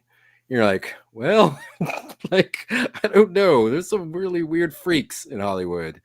All the stuff with Weinstein, there's a lot of freaks. Epstein coming out. It's like, yes, oh, Lord, there's people. There are a lot of freaks. Crazy. I just wanted to highlight what Good Grief said because it's so funny. My mind went to the same place. Never good to answer questions on camera while drinking wine. Yeah, the guy's like, and I'm cursed, while he's drinking. Yeah, I'd say you are. Oh, or Brandon. Okay. And now we get to Madea. So Tyler Perry, you know how much money Tyler Perry has? Is it billions with a B? Yeah, he's a billionaire. Oh my goodness. What? He made $1 billion all because he starred in 20 shitty movies about him dressing up as a black woman. Shut up, old lady. The #1 movie in America is Madea. They used to call her Wild Load. Beep, beep. Tyler Perry's Madea's Family Reunion. Don't bring your baby to the movie no more. I hate that. So it's just, I remember when this became such a big thing. I never saw these. Did you see these? No, but my family loves them. I'm the only one that wanted it. Everyone apparently. It's the #1 movie in America. And he's a billionaire now. But it just, to me, it seemed like, he's just doing exactly what Eddie Murphy and Martin Lawrence did. He's doing exactly, he's like, let me put on a fat black lady suit and do a stereotype of a sassy black woman. That's all it is, right? But we love it, though. Us black people, we think that's hilarious. Why? To see this man who's, again, like a lot of black women are very masculine in certain regards. And so to see someone like that comes off as a accurate portrayal to a lot of people. They can laugh at it, but they're like, yeah, I can see truth in that portrayal and being aggressive. And he's a good character, I guess. Like, I mean, the clips I've seen, He's pretty funny as this Medea character. My theory is that these Medea movies are the new Ernest movies. Yeah, like because look at this. They all have titles like Ernest Yeah. P. World. Well, I can respect that. Ernest goes to jail. Medea goes to jail. There's that. There's Halloween one, and there is a Christmas one for both of them. I don't think there is a Medea Goes to Africa yet, but it's coming. Coming. Take the spot. She did the crime. Wait a minute. I want to see this part. Hold on. You saw me get ready to take the spot. She did the crime. This Friday, she'll do the time. So you believe in getting even? Out to the yeah. Now I kind of want to watch it. No, not you too. No, I somehow have managed to avoid Medea all this time, and now you're making fun of it like this, poo-pooing it, and you're gonna turn me into the biggest Medea fan. Watch Medea. I'm wearing a dress. What is happening? What's happening? Medea Boo. What is this? Medea on This Jimmy is more Fallon. commercials. You can skip the TV spots for the various movies. Oh my goodness. Okay, then am I skipping on to Kevin Hart? No, actually, go down to the Spike Lee one. So Spike Lee, him and Tyler Perry were in a feud for a while. I guess they supposedly patched it up, but Spike Lee was very critical of Tyler Perry. Spike Lee's critical of everybody, but he did not like Tyler Perry wearing a dress. And so I queued it up at the right spot. You might play a little bit, and then we'll skip to the 140 mark. School of thought that says, oh, we're not diversifying our imagery enough in our community yet. There are certain images, whether they be in plays or movies or music, that we flock to, whether we like to admit it or not. I'm wondering, is that just the black middle class saying, oh, no, that's not what we want, but the lot of us wanting it? Well, I mean, this is a complex subject, because each artist should be allowed to pursue the artistic endeavor. But I still think a lot of stuff that's on today is coonery buffoonery. And I know it's making a lot of money. Oh, shots fired. It's coonery buffoonery, he says. But we could do better. That's just my opinion. I mean, I'm a huge basketball fan, and when I watch the games on TNT, I see these two ads, these two shows, and I'm scratching my head. Go where? 140 mark, please. Yeah, thank you. If those films, I mean, we're talking about Tyler Perry at this point. No, I mean, look. I know the audience. Audience is laughing. Look at Spike Lee is giggling. Look, he's smiling. Like, yeah, we are. I'm not saying we're talking. Let's not give them fodder for tabloid. I'm not saying we're talking about Tyler Perry, but those are the shows that we're talking about. If we're talking about that, and we look at the numbers that come and see his movies, that view the shows on TBS, my question is that in fact maybe what Black America wants to see? A large part. Look, I hear a lot of no's and audience, but a lot of people watching it. Here's the thing, though, because we've had this discussion back and forth because. Wait, let me just pause. Let me tell you my answer real quick. Okay. That's what you're giving, and it's easy and accessible. It's called the lowest common denominator for a reason, and that's what you're playing to. Then it will be the number one movie. It's sort of like right now we've got RFK Jr. Hopefully bringing a little bit of consciousness to the American diet and what we eat and what we consume. And Americans eat a lot of crap, a lot of fast food, and drink a lot of soda, and eat a lot of very unhealthy stuff. We have an obesity epidemic. And is that because that's what we would do if it weren't the thing that were shoved on us? I don't know. Like, it's sort of the chicken or the egg. That's what Americans eat. That's also what is mass marketed to us. Yeah, if you only have limited options, then right, the best. And actually, you don't have to play the rest of this because I want to get to Tyler Perry, what he had to say in response to Spike Lee. And Spike, like I said, Spike Lee criticized everybody. Like we've talked about Live in Color a number of times, and he was critical of the Homeboy Shopping Network skit on there, where Keenan Ivory Wayans and Damon Wayans are playing two guys who steal stuff and try to resell it. Oh, But right. they pretend they're Yeah. like on a home shopping network Which trying to was sell so stolen stuff. It's funny. funny, but Spike Lee hated it because he thought it was promoting stereotypes. And I'm like, the show makes fun of everybody. Like, that's the whole point. Like, Keenan Ivory Wayans specifically didn't want to make some kind of political statement or social commentary. He just wanted things to be funny. Hence why they made fun of everybody. They're all stereotypes, just like The Simpsons. Like, they're all stereotypes, but it's funny. Everyone gets made fun of. That's equality. Yes. But this is what Tyler Perry had to say in response to Spike Lee. That is my answer to Spike Lee. Go to hell. Go. I will punch the hell out of you. Say something. Let me just say this about Spike. Anybody else? All the critics. Anybody else? You know, it's only black people that do this to each other. I've never seen Jewish people complaining about Seinfeld. I've never seen Italian people complaining about The Sopranos. It's only us as Negroes that do this to each other. Wrong. Actually, wrong. Asian people. I've seen Asian people do it about Asian roles and characters. So, I mean, there was a movie, Better Luck Tomorrow, which is a great, dark drama, little independent film about a bunch of Asian students who start a racket at their school, a cheating racket, and it just spirals out of control. It's a really dark film.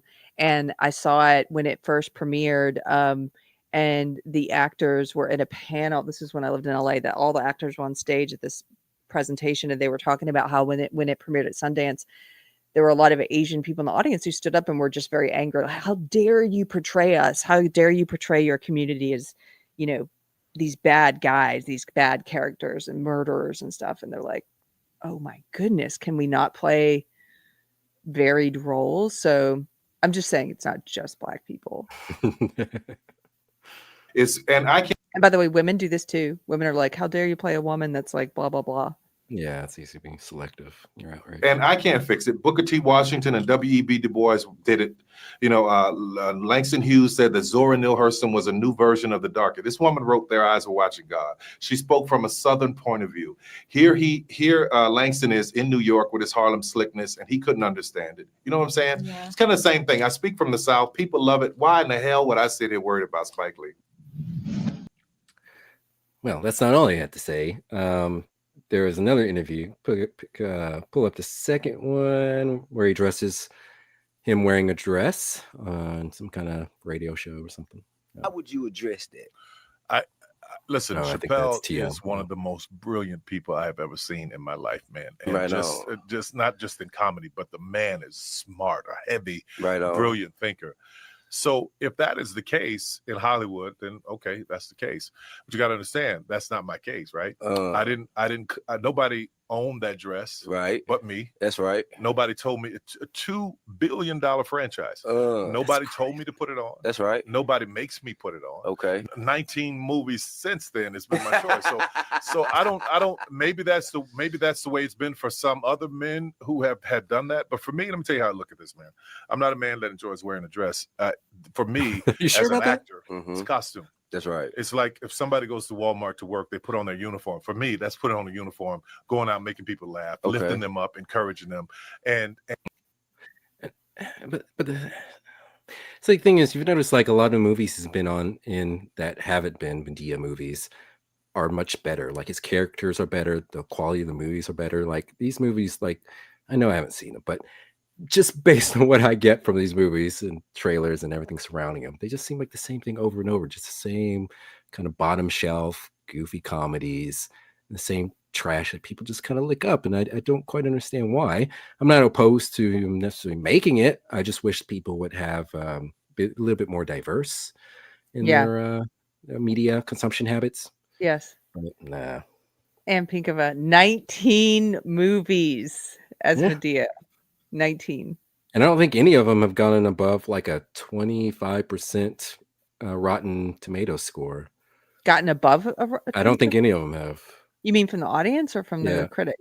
From critics and critics. I'm not sure about the audience. Audience probably a little slightly higher, but I definitely mean, well, it's the number one movie. Doesn't the audience love it? Somebody. I don't know what's happening there. Couple of people to thank. Just monolithic ethos. I'm so sorry. This is from an hour ago. I just saw it. Monolithic ethos. Thank you for the super chat for $1.99. Says I recommend watching Watermelon Man from 1970. A superhero? You know that movie? No, I don't. So it looks like a blackface movie. Jeff Gerber, a racist white man, wakes up one morning to discover that he has become black. And I think we should watch this. Sounds like my kind of movie. It sounds like your kind of movie. I think we should watch this for real. Wait, let me do it like that character earlier in the night. I think we should watch this, yo. Yeah. Yo. Thank you for the recommendation. I think we will do that one. I appreciate it. Also, ADL 1992 for $4.99. Thank you, sir, for the super chat. Says I've hated Perry's weird blending of sap and slapstick in this stuff. Racist or not, it is part of people in general getting dumber. Is that what you would say, Mystery Chris? Yeah. Just kind of like again, lowest common denominator. It doesn't mean that there's zero value to it. It's just like there's so many things maybe of a little bit more value without being as pompous as Spike Lee is. Spike Lee is also very pompous and judgmental. ADL 1992 for $1.99. Thank you. Says I'm sorry I had to be a snob there. Don't apologize. Yeah. We're all snobs. Yeah, we can be a little snob about it. Spike Lee couldn't handle 19 Medea movies. That'd be hilarious if he ended up directing one. So fun. Medea in the Hood. Is there a bit of a Medea in the Hood? I mean, technically, aren't all of them? But I think there is. Oh my goodness. Okay, this is Kevin Hart. So this is Kevin Hart on Saturday Night Live. You can mute it, you don't have to play it. But this is Kevin Hart, who actually did an interview. I don't know if it was an interview, a stand-up years before, where he said he would never wear a dress. And here he is on Saturday Night Live. In a princess dress. Not just a dress, but a princess dress. And a lot of people online called him out for it. Wow. Oh, yeah, there's Cat Williams at the bottom. They put a little Cat Williams picture of him looking judgmental. But I have an interview where he talks about his decision to wear a dress, which I could see how it helped his career. I never thought Kevin Hart was funny. Like him just like wearing, I'm not even saying specifically that moment, but just like in general. It just seems like somebody who would do whatever it took to become famous. You know? Fair that Black comedians might have to answer for stuff that like Robin Harris doesn't have to answer for. No, you know what? I was actually one of those comedians that said, no, I wouldn't wear a dress. There's no way I would wear a dress. And then when proposed with the opportunity of what I felt was funny, I thought, oh, that's funny, I'm gonna do it. Oh, Kwanzaa is relevant. Yeah, that's funny. She's small. I can do the whole thing. It'll be funny. I think now, knowing about the opportunities that can be thrown at you, it's all about choice. You know, nobody makes you do anything. Right. Nobody says this is what you got to do. This is the only way that you're going to do it. Nobody made Martin put on a dress in Big Mama's house. Nobody made Tyler Perry put on the dress as Medea. Nobody made Jamie Foxx put on the dress as Wanda, and nobody made Martin do it as Shanae. You know, it was a choice. Right. And on Saturday Night Live, you know, it was a choice that. And the money was good. So. And the money was good. I hear him though. I wish they would. Like, if it's funny, he's like, I thought it was funny, so I changed my mind and decided to do it. That's okay. Yeah, and so this is Cat Williams when he talks about Kevin Hart and dress. Kevin told you he wasn't gonna wear no dress until they offered him the dress, and then he put it on. What did he say after he wore it? I made my own decision. Duh. But you didn't make it before they brought it up, did you? It's okay. It's all right. For a 5-year period, every single movie that Kevin Hart did was a movie that had been on my desk. That all I had said was, just, can we take some of this step and fetch it shit out? and then I can do it. Like, it don't need to be overtly homosexual because I'm not homosexual, right? It doesn't need that to be funny, right?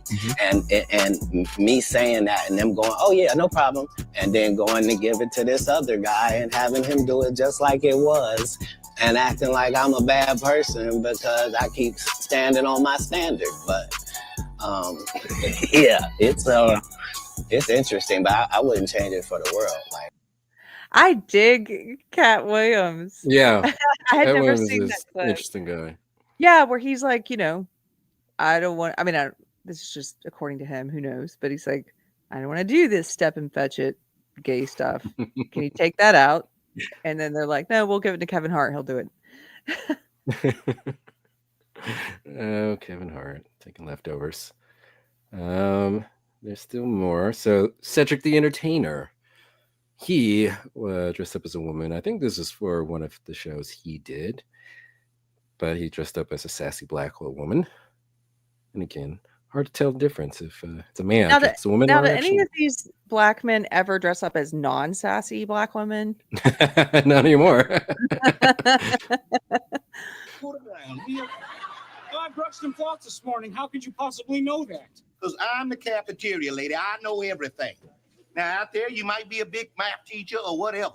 In here, you a substance abuser that can count to 10. That's all it is. Yep, so that was him. And Michael K., the late Michael K. Williams. I think this was from an episode of The Wire. And just mute it, Justin. Sure, but Just in he case. dressed, yeah. He dressed up as a woman on one of his episodes. And he was a great actor. But yeah. Michael K. Williams. Yeah. And then this is the last one I have on my list. There's actually still several more. I didn't put them in here because there's so many. Because this is already almost 4 hours long. 3 hours long, sorry. That's so many. So this is Charles Barkley, and he dressed up as a woman a number of times. So this first clip is from the first time he hosted Saturday Night Live, and this was the skit with Sandler and Farley and Spade. They dressed as women there. To be fair, they were women as well. But It's a comedy sketch that they would always do. It was called Gap Girls. Yeah. And so mute this. Definitely don't play any audio from this. NBC does not. Because we'll get in trouble. They like this skit, especially Farley, but there's him. And I get it. Charles Listen, Barkley, the look how gag of tall him he being is. so big, dressed as a woman. Yeah. But again, it seems like a common thing that they keep going back to. We'll see. Wow. He's so tall. And then, yeah, you can stop that there. He did a Weight Watchers commercial where he dressed up as a woman. Why? Why would you do that? Like, why is it necessary? Like, it's Weight Watchers. Like, how's that Right. make any sense? Like, sure, Saturday Night Live, sure. Saturday Night Live, you're part of a comedy sketch. sketch, right? So Weight Watchers, like, why is this necessary? what's the purpose? Why can't he just be his regular self? This is weird. I haven't even played this yet, but it's weird. Oh, I think it's cool. I hear some of you guys still think the Weight Watchers is just for women. I think it's okay playing the audio. What? Well, it's creepier without the music. Like, what is this? I don't know. There's no reason. There's Also, no reason like, for this. Also, if what you're saying is like, I hear some of you guys think that Weight Watchers is just for women. It's not. It's also for men. And I'm going to prove that to you by wearing a dress as a man. It's not going to look like it's almost like saying, I want to play, hey, listen, men, don't be afraid of stereotypes. Men can take Weight Watchers too. You can be a part of Weight Watchers too. Don't worry. It's not, nobody's going to call you a woman or a femme. And then look what he's doing. Yeah. It's like the exact opposite message visually. It's like you are a woman if you do Weight Watchers. This is making me think it was his idea. Like when I have a commercial, he's like, "Hey, what if I wore a dress and had a wig?"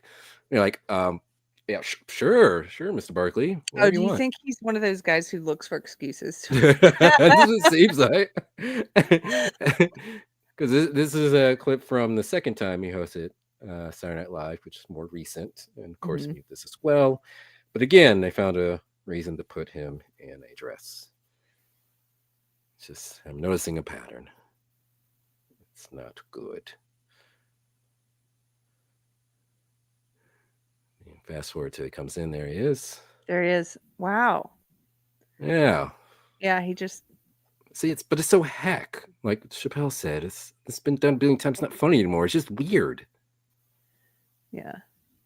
Unless you're a particularly skilled comedian or it's part of the joke, like you're such a like The Rock or I don't know, like it's just I think you're right. It's just a little I don't know if I would say after watching all of that. I don't know if I would say I don't even though Cat Williams cracks me up and I want to watch more clips of him now. I don't know if I would agree that there's some conspiracy to humiliate black men and then get them under your, humiliation ritual. Now they're in or something in the Hollywood Club. I don't think that's it doesn't seem likely to me. I just think it's part of the overall. Well, some of it's comedy. Some of it is for comedy. But some of it is like all the numerous black gay characters, way more than you see naturally, like out and about in the world, like a overrepresentation of gay black characters. That's, I think, a little different. And that's part of the so-called like the queering of the culture that they're trying to do across the board. Yeah, I think. But I don't know. What do you guys think? What do you think in the chat? Tell me what you think. Is this is this conspiracy theory just way out there, or is there a targeted sort of humiliation ritual for black male actors to sort of emasculate them and put them in a dress? And I don't know. But like I said, I think there's a lot of, activists or people, like I said earlier, who want black community to be more open to gay culture. And I think that's a part of them pushing all these versions of effeminate black men, try to make us black men, black people in general, more open to behaving that way and accepting of others behaving that way. Well, I don't know. This has been a very interesting episode for me. I've enjoyed watching all the clips with you. I can tell you put a lot of research into this. Dude. Yeah. You watched a lot of black men in dresses. That's why I'm wearing a dress now. What do you think, Keri? You are not. Think about it. Wake up middle night. Is Chris actually wearing a dress? Pepino says, well, the emasculation of men in Hollywood is certainly real. It is. Yeah, that's what I'm saying. Like, it's definitely happened to targeting the men in general. But it almost seems like it's even more so targeted towards black men. And it's been going on for even longer than this, woke period. It's been going on for at least a decade. Yeah. Pirate Tomsky, who's probably gone to bed by now because it's very late in the UK, but Pirate Tomsky was here earlier, our mod. He said, if men say, no, I don't want to wear a dress, then they say, oh, so you're not comfortable with your sexuality? Yeah, that's exactly what they would say. You're right. Manipulate you into wearing a dress. ADL 1992, thank you for the $4.99 super chat. Says, in most cases, I would say it's laziness. One dumb movie successful, so they have to do it again. I absolutely agree with this. Having worked briefly in entertainment, they once something is popular, like Eddie Murphy did a fat black woman in a suit, in a costume, and then or Big Mama, Martin Lawrence did it. One of them did it first, then the other one did it. Then it's like everyone just and Tyler Perry saw a good thing happening and just jumped on it, right? Like that, I'm going to sell this, right? That definitely is part of it, I think. Some of it. But yes, there's an emasculation of men. We know this. It's been happening. It's not just in entertainment. It's in psychology. The American Psychiatric Association telling its therapists and psychologists to talk to their male patients about their toxic masculinity, and it's everywhere. It's in education. It's not just in entertainment. This sort of attack on masculinity and an attempt to. It's in that Batwoman clip we saw. Let's make the woman masculine. Let's make the man effeminate. Yeah, try to retrain men. Right. And I hate that term, toxic masculinity, too. That when you say that, it assumes that masculinity can be toxic, but I don't believe that. If you want to say it's non-masculine, sure, but I just hate this idea that masculinity can be toxic. It's nonsense. Nonsense. It's nonsense. I didn't even think about this. Rich Girl says Chris Rock as a girl in Fresh Prince flirting with Will Smith, then the slap. First thing that came to me. I still can't believe that happened. It's like sometimes I'll just randomly think about that. I'm like, holy shit, Chris Rock smacked the shit out of, or Will Smith smacked shit out of Chris Rock in front of millions of people watching on TV and thousands of people in the auditorium for the Oscars. It's crazy. Which the Oscars is coming up this weekend, so it should be interesting. Hopefully there'll be another slap. That would be hilarious if it kept happening. It's like, if they were smart, they would do that to keep people watching. But, Kendra Selder, you know what time it is, girl. She says, tattoos. It's Ta-da. time for a little game we like to play at the end of our episodes called Is There a Tattoo of That? Is there a tattoo of whatever we talked about? Because people get really terrible tattoos sometimes, or they choose really weird things to get tattoos of. Here we go.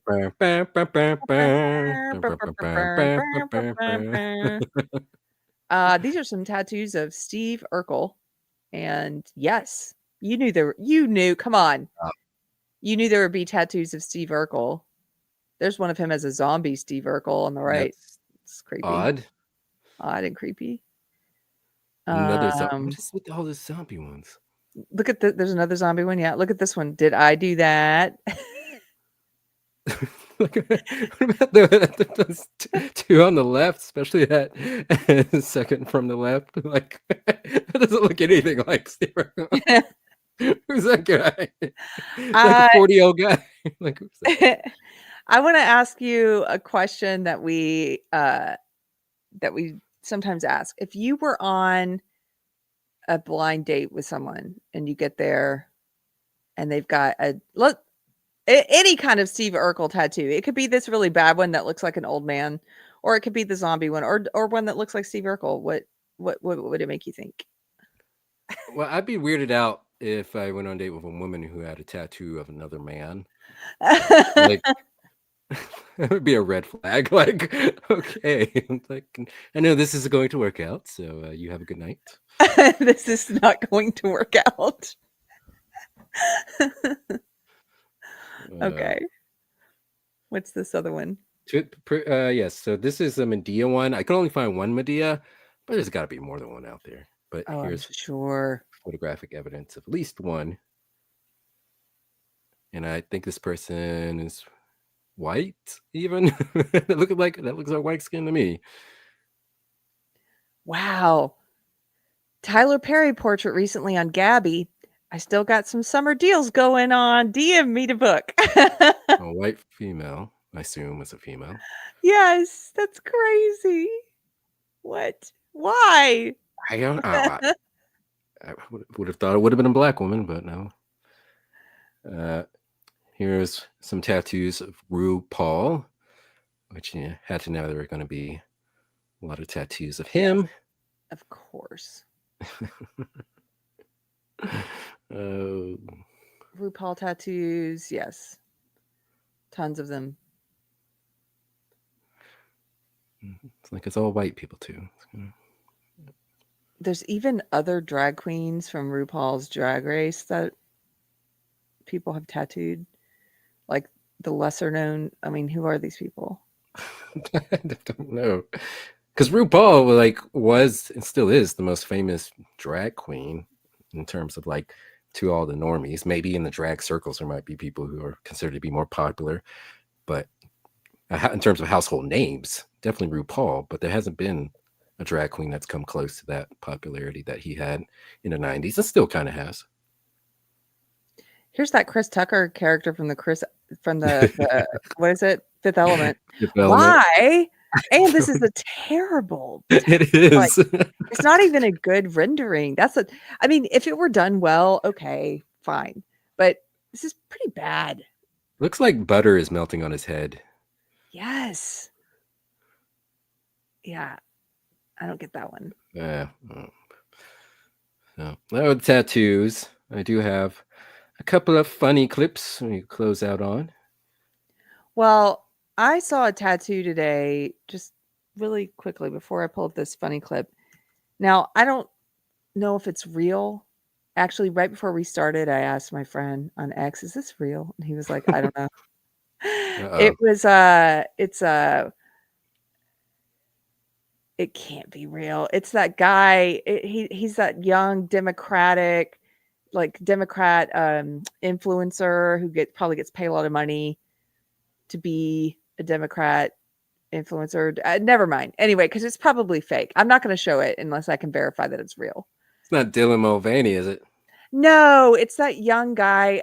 Okay, I am going to show it here. Screw it. I'm going to show it.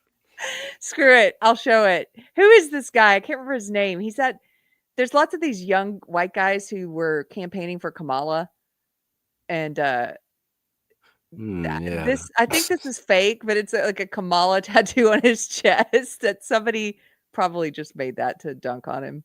Probably. If it's real, yeah, it's that hairy kid, power kid, Greg. I don't know what his name. Harry Sisson. Thank you, Barton. Harry Sisson. I don't know if it's real or not. A number of people that have Kamala tattoos. I mean, there are people who have Hillary tattoos. Well, Pete Davidson. Pete Davidson has a Hillary tattoo. That's one of the worst we've ever seen. Yeah, look at this. Kamala tattoos. Why? What is wrong? And her name. People have her name and her face. Here's her face on somebody's arm. Do they have Pfizer on their other arm? Tattoo of Pfizer. Probably. Look at this. Miss Marvel, Kamala. Kamala Khan. What? Kamala. What is that? Never mind. There's one of Kamala and Trump kissing. Yeah, that's the one I was like, am I seeing what I'm saying? I think I'm saying. I'm like, what? People are weird. They are. I think it's like a theme of our show. People are weird. And it spans across decades. I thought the weirdness started just now. Oh no. Okay, what's this funny clip? We're gonna end with a funny clip. Okay. And let's play a little bit of both. This one's short. This one is a Simpsons clip about the Cosby Show. And this is one of my favorite clips. One of your favorite Simpsons clips? Okay. Yeah. We never get in trouble for playing The Simpsons. Nope. In 86, when I did a guest shot on the Cosby Show. Hey kids, meet Grandpa Murphy. We have 3 grandpas already. This one is a great jazz musician. Oh, they all are. You see, the kids, they listen to the rap music, which gives them the brain damage with their hipping and the hopping and the pipping and the bopping, so they don't know what the jazz is all about. You see, jazz is like Jello pudding pop. No, actually, it's more like Kodak film. No. Actually, jazz is like the new Coke. It'll be around forever. Okay. It's good. You know, find it funny? I don't find it funny. Wait, what am I missing? You know, you and I sometimes we have talked about this. Sometimes we overlap so well, and other times I will show you something that I think is hilarious and you won't laugh, or vice versa. What am I missing? Is it just because he's talking funny? That's funny. Oh. That's it. It's his impersonation. Yeah. Okay. And it is funny. He's making fun of like how often Cliff would talk about jazz music and portraying him as a old, out of touch guy. Oh, I see. Okay. Young people listen to the rap music, the pippin' and the poppin'. That's funny. Is it? Never mind. I'm so sorry. This happens at home too. With me and Anthony sometimes he's like, "That was funny." I'm like, "What?" And then I'll say, "Oh, I get it. That's funny." And he's like, "Don't do that." Don't patronize me. Don't patronize me. So this is, I think we'll both find this funny. So this is from In Living Color, one of my favorite shows ever. And so this is Jamie Foxx. He's dressed up as a woman here, but the joke is that he's a super ugly woman who doesn't realize she's ugly. She thinks he's hot. And so the skits have this recurring joke of men who haven't seen her face yet, but by sound of her voice think she's hot. And so when they find out, there's a rude awakening. So okay. Hold on. See right there? Oh, now don't that hurt so good? Oh. Oh, this is heavy. Just call me the Messiah. Look here, let me turn around and see my angel, cause no, hold on. You see your angel as soon as you get to heaven. You in a hurry. You too fast. Sure. You too fast. Well, good looking. Let me ask you this. How about if I called you tonight? Hey, okay then. I'll take you somewhere we can get wine. For real though. And the whole 9 yards. Oh yeah, that was true. You talking the kind of stuff I like. Let's go. Let's go. I want to see my angel. Hey, float. Hey, that's my float on.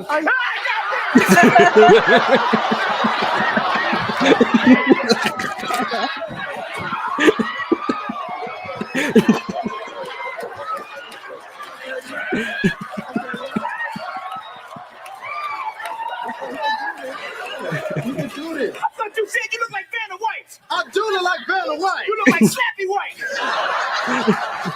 I don't know why you tripping. This reminds me of that show, Love is Blind.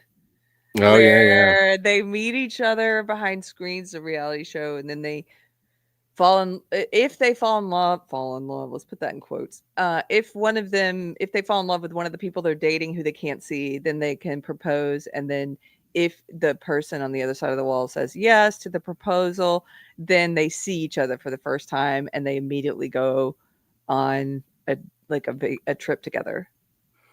And sometimes when they're like, oh, I love this person, I fell in love with their soul, I don't know what they look like, but it doesn't matter to me, it's going to be great. And then they see each other and they're like, Love is not blind. You don't have to play anymore, but I just love. Okay.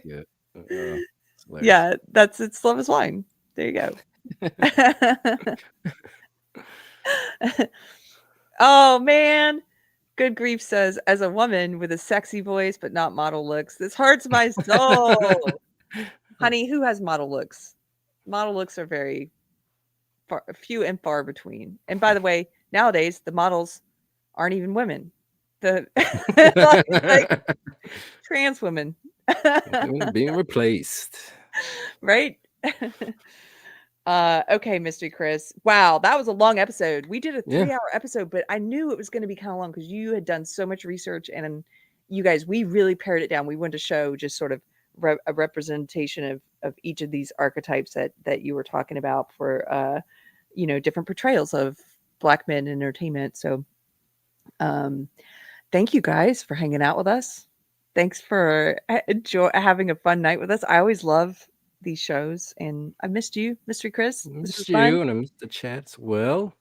Always fun.